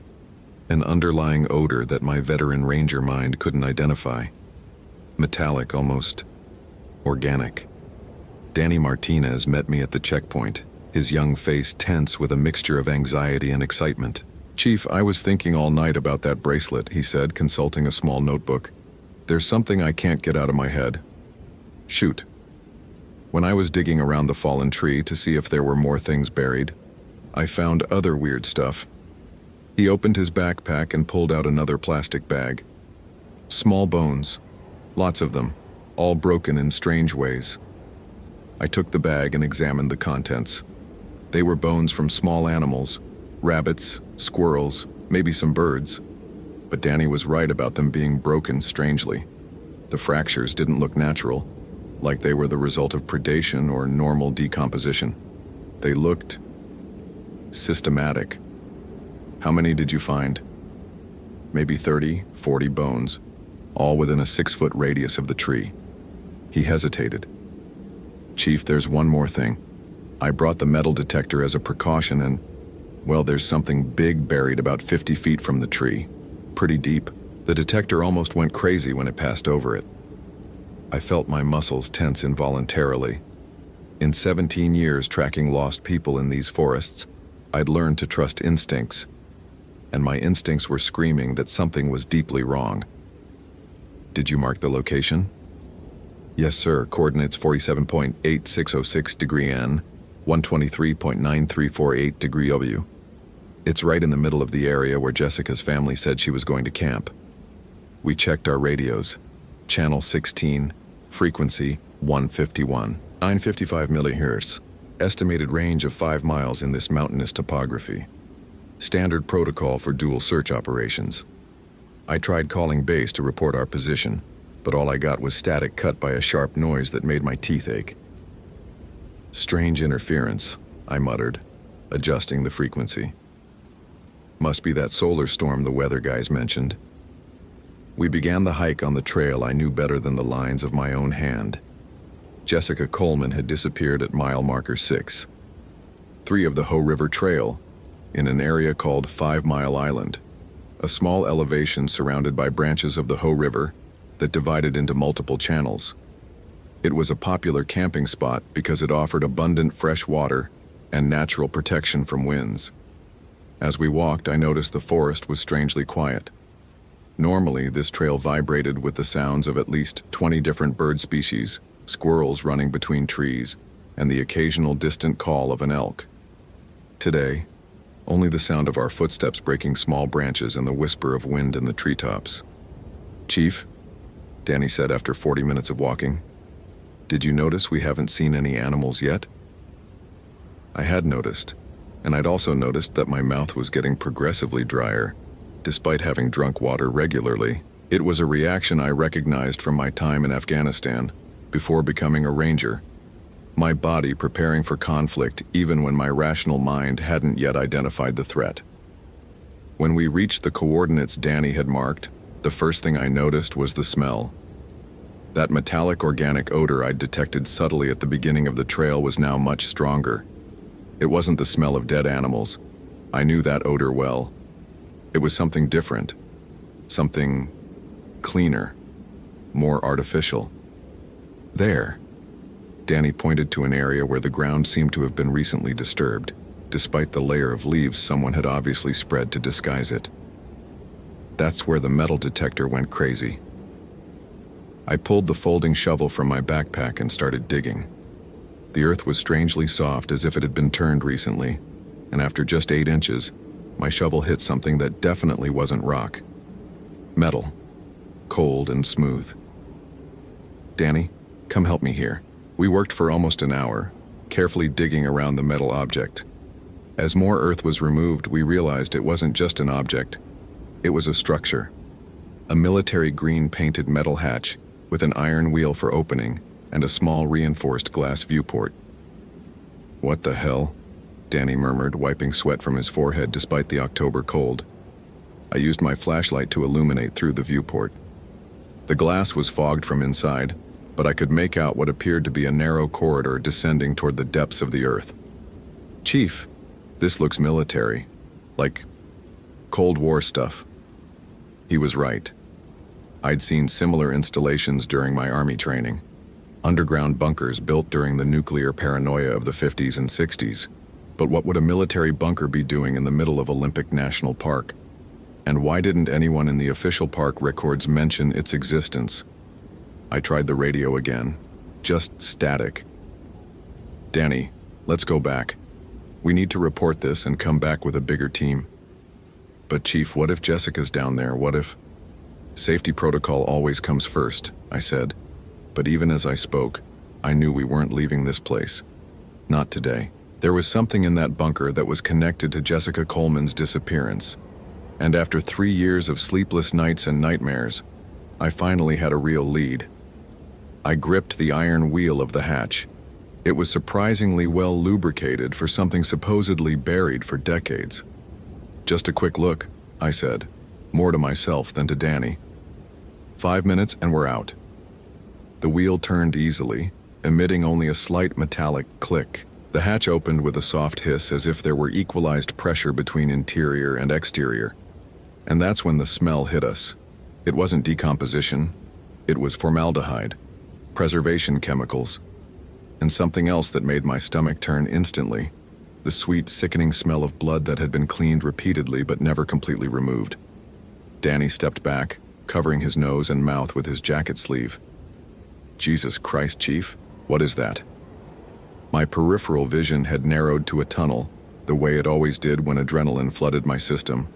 My breathing became shallow and rapid, not from exertion, but from the primal recognition that whatever was down there had been designed to hurt people.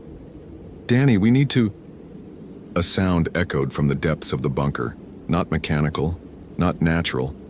Something between a wheeze and a chuckle, like air being forced through damaged vocal cords. Every instinct screamed at me to slam that hatch shut and run. But Jessica's face flashed in my mind, young, smiling in her last family photo, wearing that crescent moon bracelet we'd just found.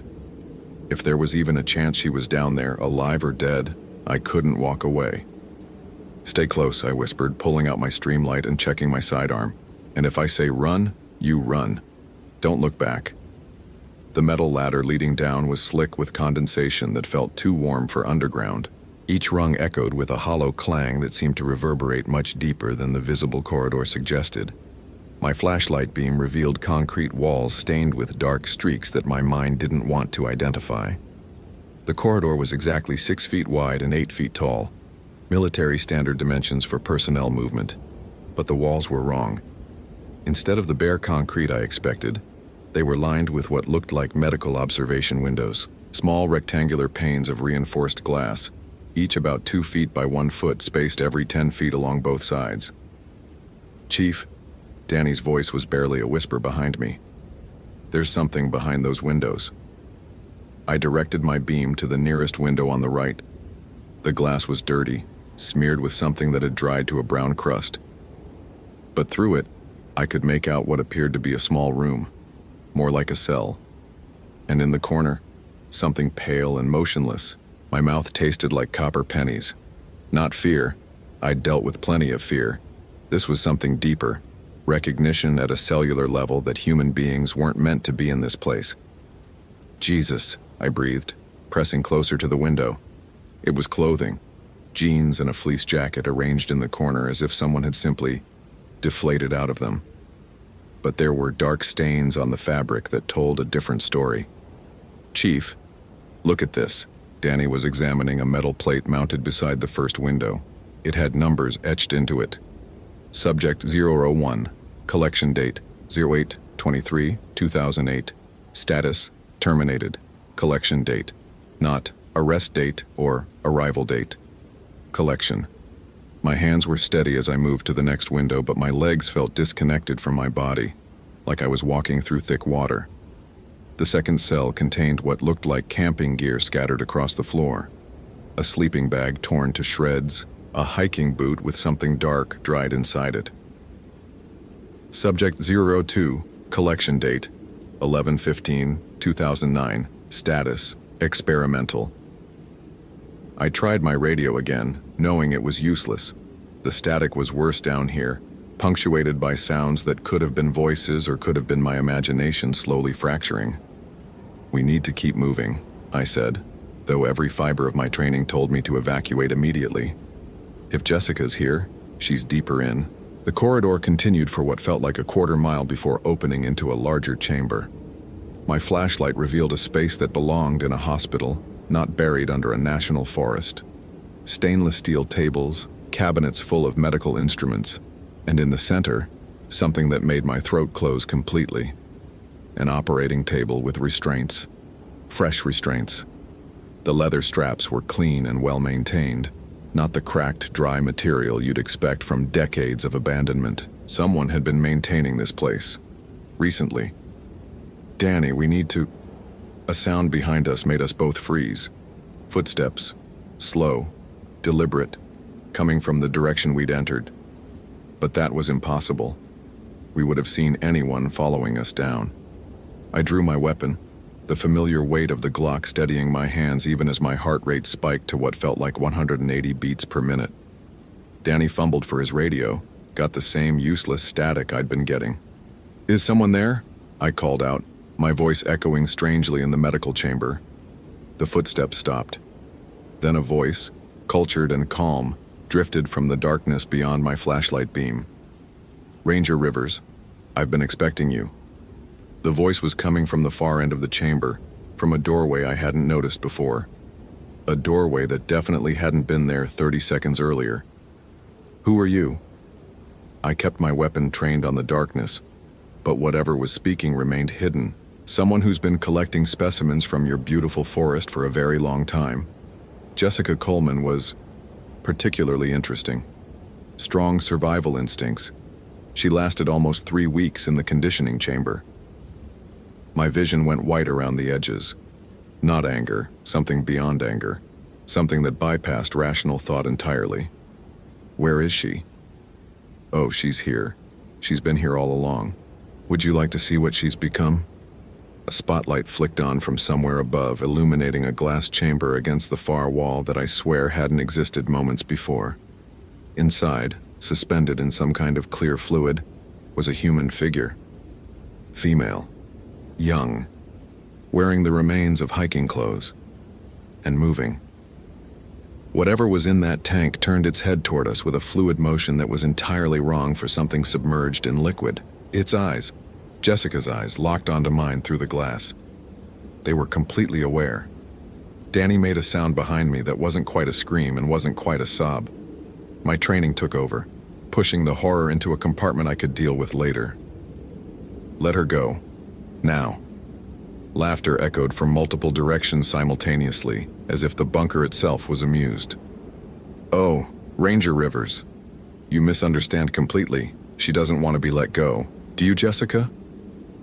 The thing in the tank, Jessica, opened its mouth. No sound came out, but I could read the single word on her lips. "Run." The lights came on all at once, flooding the chamber with harsh fluorescent brightness that made my eyes water after the extended darkness. What they revealed turned my understanding of reality inside out. The room was massive, easily the size of an airplane hangar, and filled with dozens of the glass tanks I'd seen Jessica in. Each one contained a human figure in various stages of preservation. Some were clearly fresh. Others had been there long enough to show signs of change, modification. A man stepped out from behind the nearest tank, moving with the casual confidence of someone showing off a hobby room. He was perhaps 60, wearing what looked like expensive surgical scrubs and wire-rimmed glasses. Clean-shaven, well-groomed, the kind of person you'd trust to deliver your baby or perform your heart surgery. "Dr. Marcus Thorne," he said, extending a hand as if we'd met at a dinner party. "And your Rangers Rivers and Martinez. I've been following your careers with interest." Danny's breathing had become shallow and rapid beside me. I could smell his fear sweat mixing with the chemical odors that filled the chamber. "You're under arrest," I said, keeping my weapon trained on him, "for kidnapping, murder, and..." "Oh, please." Thorne waved dismissively. "Do you really think your little park service has jurisdiction here? This facility predates your precious Olympic National Park by 15 years. And I assure you, it has much more interesting oversight than your Department of the Interior." He walked to a control panel mounted on the wall and pressed several buttons. The glass tanks began to glow with an internal light that revealed details I immediately wished I hadn't seen.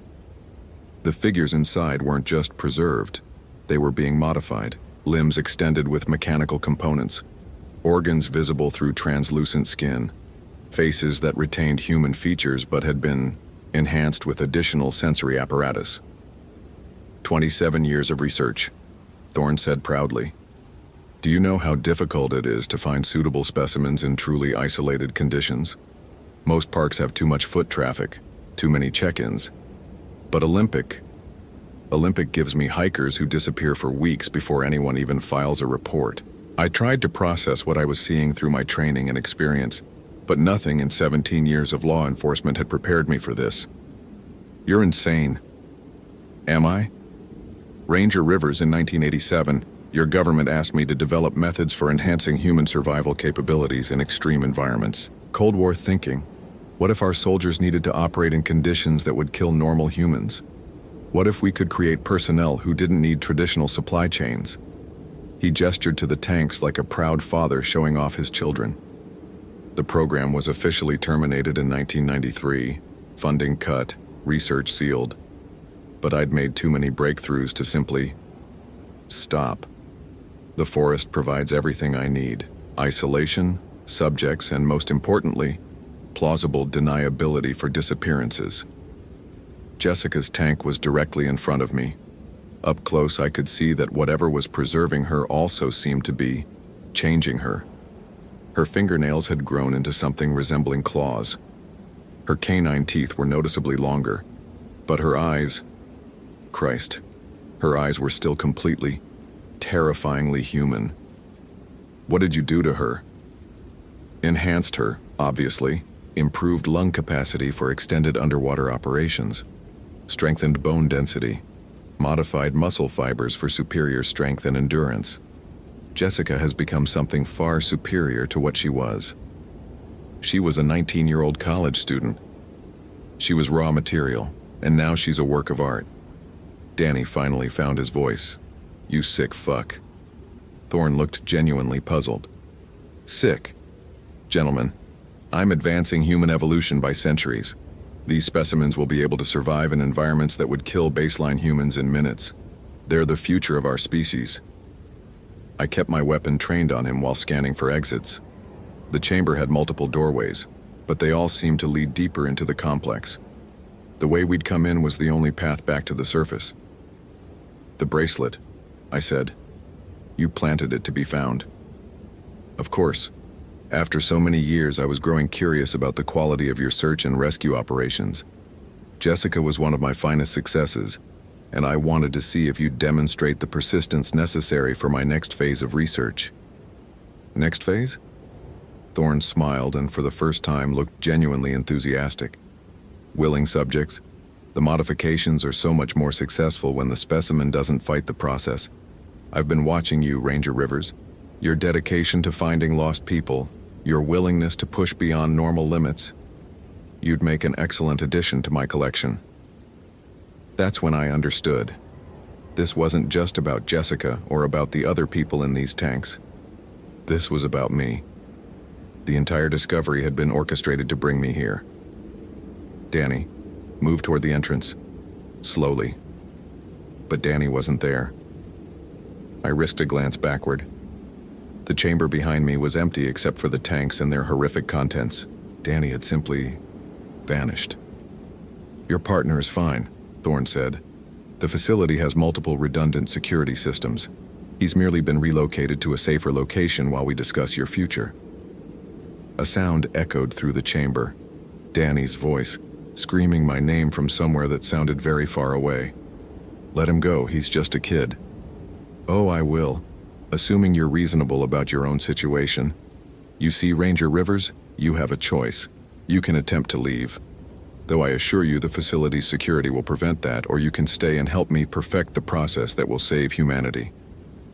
I thought about Sarah, about Emily eating cereal that morning, asking innocently why someone would bury a bracelet. About my promise to be home in a week. About the fact that my radio was dead, Danny was missing, and we were probably 100 feet underground with no one knowing where we were. What kind of help? Thorne's smile widened. You know these forests better than anyone. You understand human psychology under stress. Most importantly, you have access to search and rescue operations that could provide a steady stream of suitable subjects. You want me to help you kidnap people. I want you to help me save our species. The specimens who cooperate retain more of their original consciousness. Jessica, for instance, is still completely aware, still completely herself, just improved. As if responding to her name, Jessica pressed one hand against the glass of her tank. Her mouth moved again, but this time I could make out what she was saying. Help me. Not, help me escape, just help me. And that's when I realized the most horrifying truth of all. Part of her wanted to be there. Show me Danny, I said, keeping my voice level despite the fact that my hands were shaking so badly I could barely hold my weapon steady. Thorne pressed another button on his control panel. A monitor descended from the ceiling, displaying what looked like a small holding cell. Danny was there, sitting on a metal bench, apparently unharmed, but clearly terrified. He's in what I call an acclimation chamber, completely safe, but it helps new arrivals adjust to the reality of their situation. Let him go. Keep me. Ranger Rivers, this isn't a negotiation. You're both here because you both have qualities that make you valuable. Your partner has excellent physical conditioning and psychological resilience. You have expertise and access. Why would I give up either advantage? On the monitor, Danny was examining the walls of his cell, running his hands along what appeared to be seamless metal surfaces. Even scared out of his mind, he was trying to find a way out. Kid had potential. Because, I said, if you keep us both, the Park Service will send a full search team when we don't report in. They'll find this place eventually. Will they? How exactly would they locate an unmarked Cold War facility that doesn't appear on any official records? Even if they somehow found the entrance, the facility has been modified with security measures that would discourage investigation. As if to demonstrate his point, Thorne pressed another button. On a different monitor, I could see the surface entrance we'd come through. The hatch was now completely sealed, and the ground above it had somehow been restored to look completely undisturbed. No trace that we'd ever been there. Motion sensors, automated camouflage systems, and if necessary, defensive measures. This installation has been designed to remain undetected indefinitely. I looked again at Jessica in her tank. She was watching me intently, and I realized she was trying to communicate something. Her hand was pressed against the glass, but she was moving her fingers in a pattern. Not random movement, deliberate gestures. Morse code. I'd learned it in the Army, but it took me a moment to remember the patterns. ... V ... Y, 3 dots, S, VYS. It didn't make sense until I realized she wasn't spelling in English. She was spelling in code. Ranger Rivers, I need your decision. Join my research voluntarily, and you'll retain more of your original consciousness throughout the enhancement process. Refuse, and I'll simply proceed with involuntary modification. The end result will be the same, but the experience will be far less pleasant. Jessica's fingers kept moving. ... L E ... Y. Voisley. Still didn't make immediate sense, but something about it nagged at my memory. What happens to the people who don't survive the process?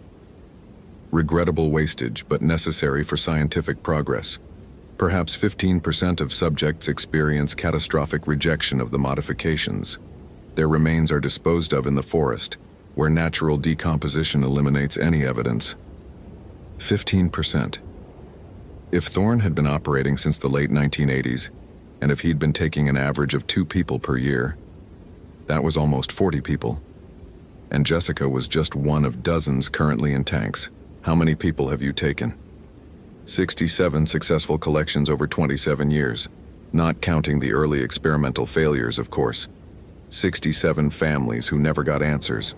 67 people who'd walked into the forest and simply vanished. And I was looking at what was left of them, Jessica's hand moved again, this time more urgently. A O 6 AO6 military grid reference format. She was giving me coordinates. The modification process typically takes 6 to 8 weeks, Thorne continued. Physical enhancement occurs first. Improved strength, endurance, sensory acuity. Mental conditioning follows. Most subjects find the psychological adjustments more challenging than the physical ones.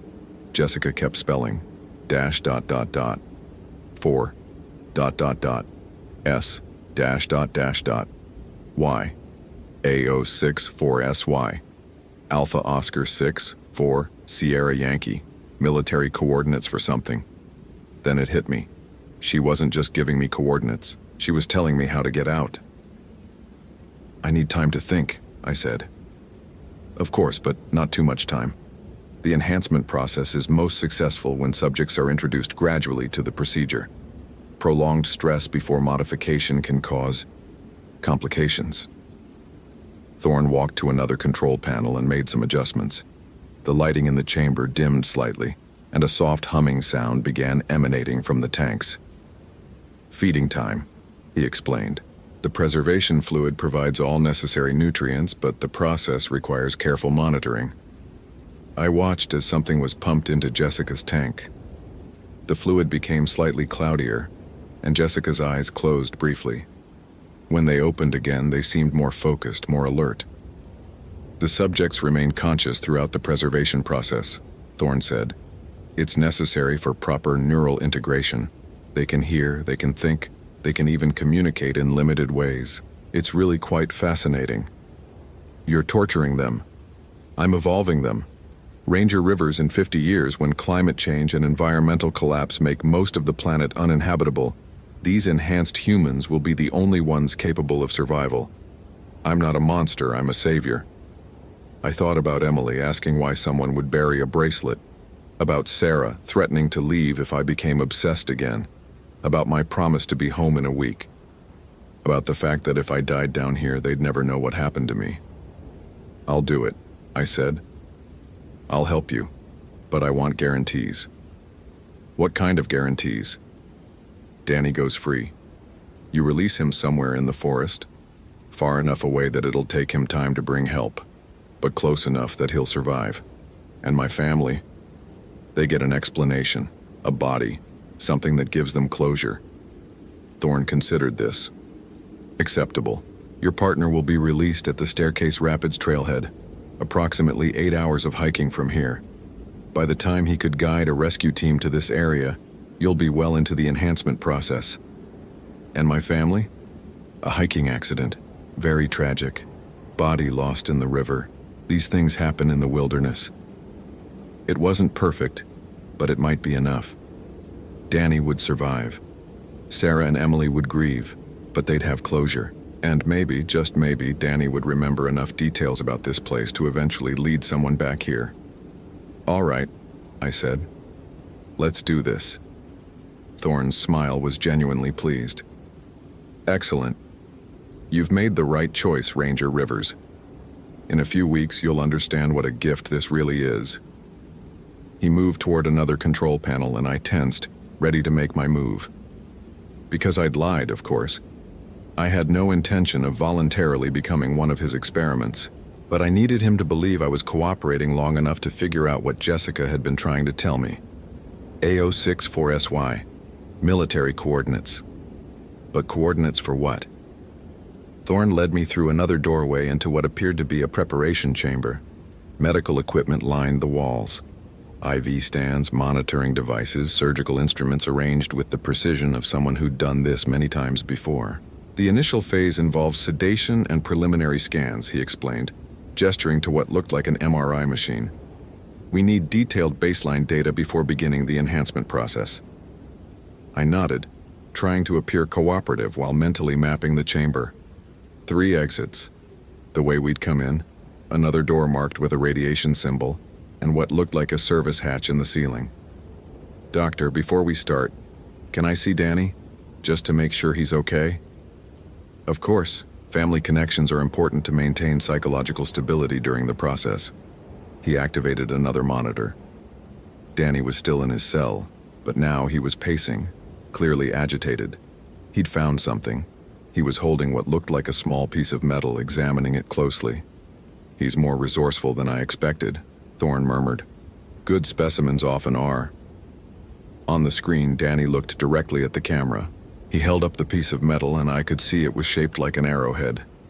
He pointed toward something outside the camera's field of view, then made a gesture I recognized from our training. Hand signal for exit found. Thorne hadn't noticed. He was busy preparing a syringe with what I assumed was the sedative. "Doctor, what exactly did you mean by AO64SY? Thorne froze, syringe halfway to an IV bag. "What did you say?" "I was looking at one of your equipment labels. Military designation looked like AO64SY. Was this place built during Operation something?" I was fishing, but his reaction told me I'd hit something important. Thorne's face had gone pale, and he was staring at me with something approaching panic. "How do you know that designation?" "Military training, Army Corps of Engineers. We had to memorize Cold War facility codes." It was a lie, but a plausible one. Thorne set down the syringe and moved to a different control panel. AO6 was the original project designation. 4SY was... He paused. "That was the emergency evacuation protocol. Emergency evacuation protocol." Jessica hadn't been giving me random coordinates. She'd been telling me how to get out.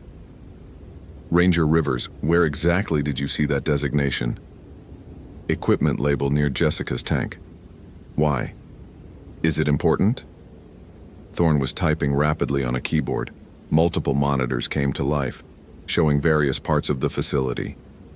On one screen, I could see the chamber where we'd found Jessica and the other tanks. On another, Danny's cell. On a third, something that made my blood freeze. Armed figures in tactical gear, moving through what looked like the upper levels of the facility. "That's impossible," Thorne muttered. The perimeter sensors showed no intrusion. But I could see at least 6 figures, moving with the precision of a trained assault team. And one of them was wearing the distinctive uniform of a National Park Service ranger. "Doctor, I think we have a problem." Thorne was frantically typing commands. "The security systems should have prevented this. Motion sensors, automated defenses. Nothing should have been able to penetrate the facility without triggering countermeasures. Unless someone knew the emergency evacuation protocol. Unless someone knew exactly how to bypass the security systems. Doctor, who else knew about AO64SE? No one.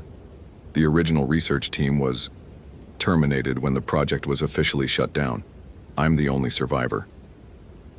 On the monitor, the tactical team had reached what looked like the main chamber. They were setting up some kind of equipment, explosives maybe, or cutting tools. "Are you sure you're the only survivor?" Thorne's hands had stopped moving over the keyboard. He was staring at the monitors with an expression of growing horror. "There was one other researcher, Dr. Elena Vasquez, but she was killed in a car accident in 1993, just after the project termination." "Are you absolutely certain she was killed?" On the screen, one of the tactical team members turned toward the camera. Even through the grainy security feed, I could see it was a woman, probably in her 60s, with short gray hair and the bearing of someone accustomed to command. Thorne's face went completely white. "Elena," he whispered, and that's when I realized what was really happening. This wasn't a rescue operation. This was a cleanup operation. After 27 years, someone had finally decided that Dr. Marcus Thorne's unauthorized research needed to be permanently shut down. The question was, would they consider Danny and me witnesses to be protected, or loose ends to be eliminated? "Doctor, we need to get out of here. Now." But Thorne was staring at the monitors in fascination rather than fear. "Do you know what this means, Ranger Rivers? Elena survived. She's been out there for 30 years, probably continuing the research on her own, and now she's come back. That's not rescue gear they're carrying. No, it's not." Thorne moved to another panel and began activating what looked like emergency systems. Red lights began flashing throughout the chamber. But it doesn't matter. The facility has final stage containment protocols. What kind of containment protocols? The kind designed to ensure that certain research never falls into the wrong hands. Alarms began blaring throughout the facility. On the monitors, I could see the tactical team reacting to the emergency signals, moving faster now, more urgently. "Doctor, please tell me you're not about to do something catastrophically stupid." Thorne looked at me with the expression of a man who'd already made peace with his choices. "The research is too important to lose, Ranger Rivers. If I can't continue it, then no one can." He reached for a red switch protected by a clear plastic cover.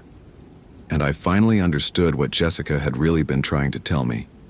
Not just coordinates for an emergency exit, coordinates for getting out before the whole place went up. I tackled Thorne before he could reach the switch, but the man was stronger than his 60-year-old frame suggested. We hit the floor hard, rolling between medical equipment as alarms continued wailing throughout the facility. "You don't understand," Thorne shouted over the noise. 30 years of research. I can't let them destroy it." I managed to pin him down, using techniques from my military training, but he kept struggling toward the control panel. "Doctor, if you trigger whatever that is, you'll kill everyone in here, including your specimens." That stopped him. For a moment, his struggles ceased and I could see the conflict in his eyes. "The preservation systems have emergency power," he said finally. "They'll survive. But the research data, the equipment..." On the monitors, the tactical team had reached the chamber with the tanks. The woman I'd seen, Dr. Elena Vasquez apparently, was examining Jessica's tank with what looked like professional interest rather than rescue urgency. "She's not here to save them," I realized aloud. "She's here to take over." Thorne's expression shifted from panic to fury. "That bitch, I knew she wasn't dead. 30 years she's been planning this." The monitor showed Vasquez connecting some kind of device to Jessica's tank. Other team members were doing the same with the remaining specimens. Whatever they were doing, it wasn't destruction. It was extraction. "They're stealing your research. They're stealing everything." I made a decision that probably violated every protocol I'd ever learned, but seemed like the only option that might keep everyone alive. "Doctor, help me get to Danny and Jessica. We'll figure out the rest later." Thorne stared at me. "You want to rescue them?" "I want to get out of here alive. All of us, including your specimens." For a moment, I thought he was going to refuse. Then he nodded. "The service corridors. Elena won't know about the modifications I made after the project ended." He led me to the service hatch I'd noticed earlier. It opened onto a narrow maintenance tunnel that ran parallel to the main corridors. We crawled through ductwork that smelled of machine oil and recycled air, following Thorne's directions toward Danny's holding cell. "Ranger Rivers," Thorne said as we crawled, "I need you to understand something. Whatever Elena is planning, it's not rescue. She was always more aggressive in her approach to human enhancement." "Meaning what?" "Meaning I preserved voluntary consciousness during modification. Elena believed consciousness was an impediment to true enhancement." I thought about Jessica's aware, terrified eyes, about her desperate attempts to communicate. She's going to lobotomize them. In layman's terms, yes. We reached a junction in the maintenance tunnel.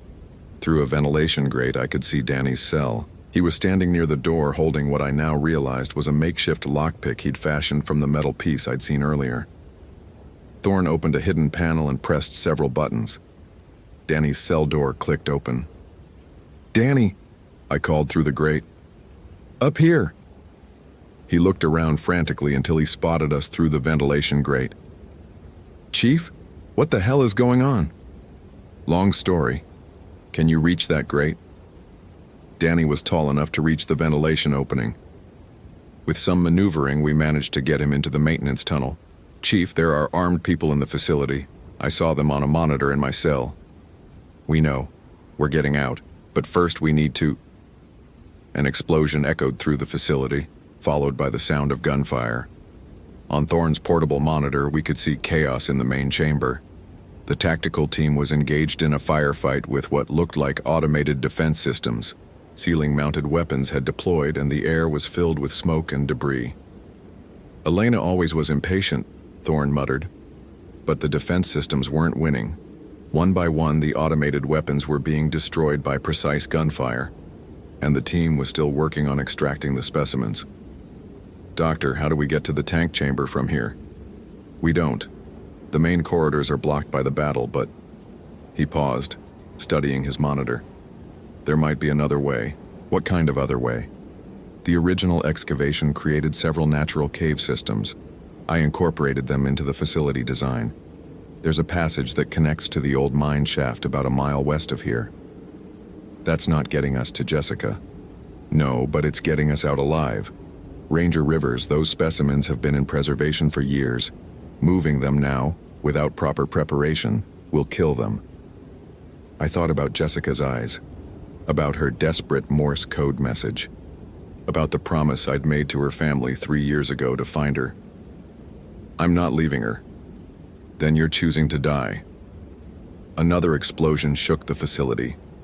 On the monitor, I could see that Vasquez's team had successfully detached several of the tanks and was moving them toward what looked like a large freight elevator. There, I pointed at the screen. Where does that elevator go?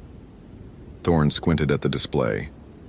Surface extraction point, about half a mile northeast of the original entrance. Can we get there through your cave systems? Possibly, but Ranger Rivers, even if we intercept them on the surface, what then? They're heavily armed, we have one sidearm, and they have professional training. Then we better hope backup arrives soon. I activated my radio, knowing it was probably useless but trying anyway. To my surprise, I got a clear signal. Base, this is Rivers. Emergency situation at coordinates 47.860, 6 degrees N, 123. 9348 W, armed hostiles, multiple casualties possible. Request immediate backup and medical support. The response was immediate. Rivers, this is Chief Morrison.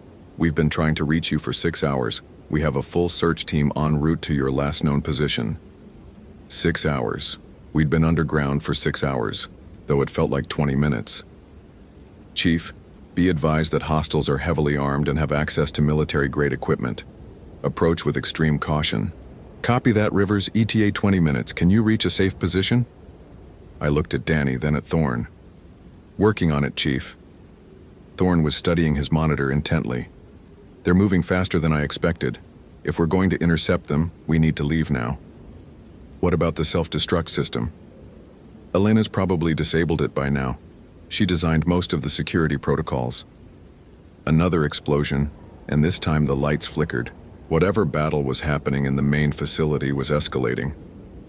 All right, I said. Lead the way to your cave system. But I'm warning you, Doctor. If we get out of this alive, you're going to spend the rest of your life in federal prison. Thorne's smile was oddly peaceful.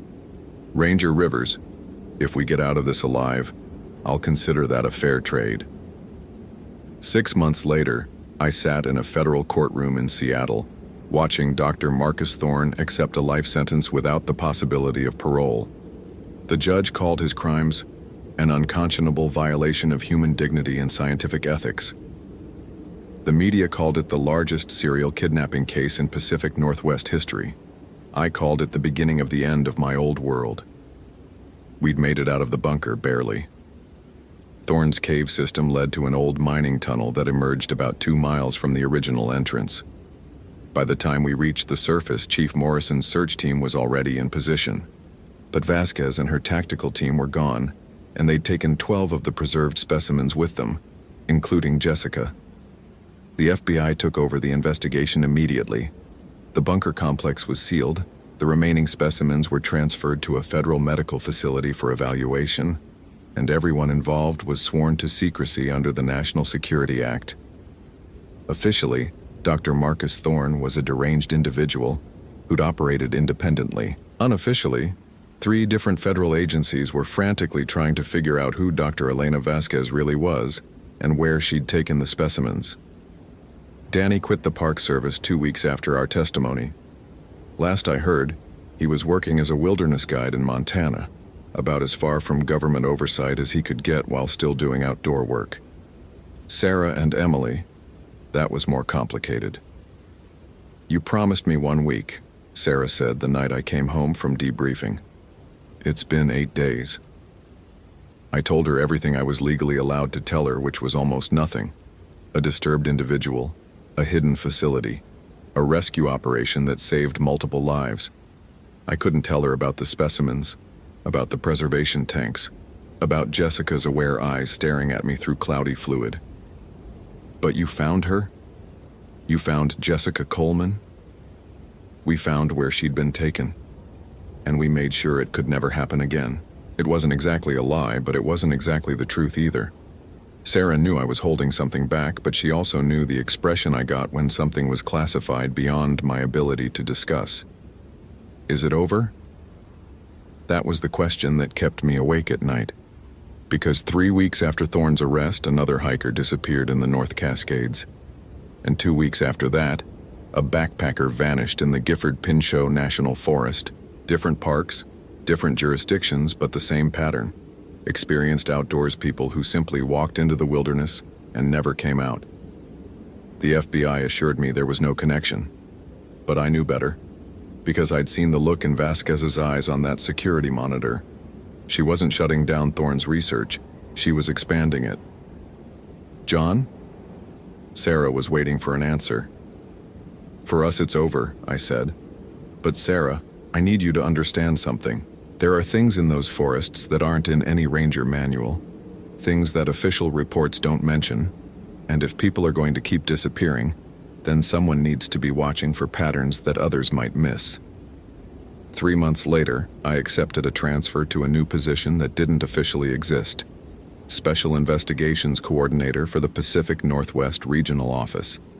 My job was to review unusual missing persons cases across multiple national forests and parks, looking for patterns that might indicate organized criminal activity.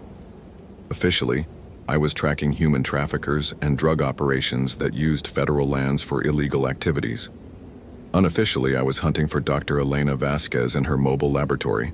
My first case file was a 17-year-old geology student named Marcus Chen, who disappeared while collecting rock samples in Olympic National Forest. The last entry in his field notebook was a sketch of what he described as an artificial structure partially buried near Whiskey Bend Trail. His GPS coordinates put him less than 5 miles from where we'd found Thorne's bunker. I opened my laptop and started typing my initial report. Outside my office window, I could see the Olympic Mountains rising into a gray October sky.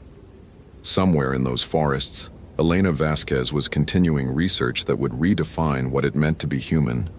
And somewhere in a preservation tank, Jessica Coleman was still alive, still aware, still hoping someone would come for her. I thought about Emily, asking why someone would bury a bracelet to be found. The answer was simple: to lure the right person to the right place at the right time. The question that haunted me was, who was being lured now? And what were they hoping to catch? I picked up my phone and dialed Danny's number in Montana. "Danny, it's John. I need to ask you something about that metal detector reading you got at the burial site." "Chief? I thought we weren't supposed to talk about..." "This is different. How many other readings did you get that day? Readings you might not have mentioned because they seemed unimportant?" A long pause. "Chief, there were at least 6 other hits, all of them deeper than the bunker entrance, all of them spread across maybe a 20-mile radius. 6 other bunkers. That's what I was thinking. But Chief, there's something else. I went back there last month, just couldn't stop thinking about it, you know?" I did know. The readings are different now. Stronger, like whatever's down there is active. I thought about Vasquez's tactical team, about their precision and equipment, about how easily they'd penetrated Thorne's supposedly impregnable facility, about the fact that they'd known exactly where to find what they were looking for. "Danny, I need you to do something for me, and I need you to be very careful about who you tell." "What kind of something?" "Pack like you're going on a week-long backcountry expedition and drive to Seattle. There's something I need to show you." "Chief, I don't think I can..." "Danny, they took 12 people. 12 people who are still alive, still aware, still hoping someone will find them, and I think I know where they are. Another pause, longer this time. I'll be there tomorrow. I hung up and looked again at Marcus Chen's case file. At the GPS coordinates that placed his last known location uncomfortably close to one of Danny's metal detector readings. The old world had rules. People who disappeared in the wilderness were either found or declared dead. Cases were solved or they were closed. Rangers found lost hikers or they found bodies. The new world had different rules. People who disappeared became something else entirely. Cases were never really closed because the victims never really died. And rangers like me were hunting for things that shouldn't exist, trying to save people who might not want to be saved. I thought about Jessica and her tank, spelling out coordinates in Morse code. She wasn't just giving me directions to an exit. She was giving me directions to find the others. All I had to do was follow them. Author's note: this story explores themes of government experimentation, human enhancement, and the hidden dangers that might lurk in our most protected natural spaces. While the Olympic National Park depicted here is fictional, the real Olympic National Park is a beautiful and safe destination for hikers and outdoor enthusiasts. Any resemblance to actual secret facilities, living or dead, is purely coincidental.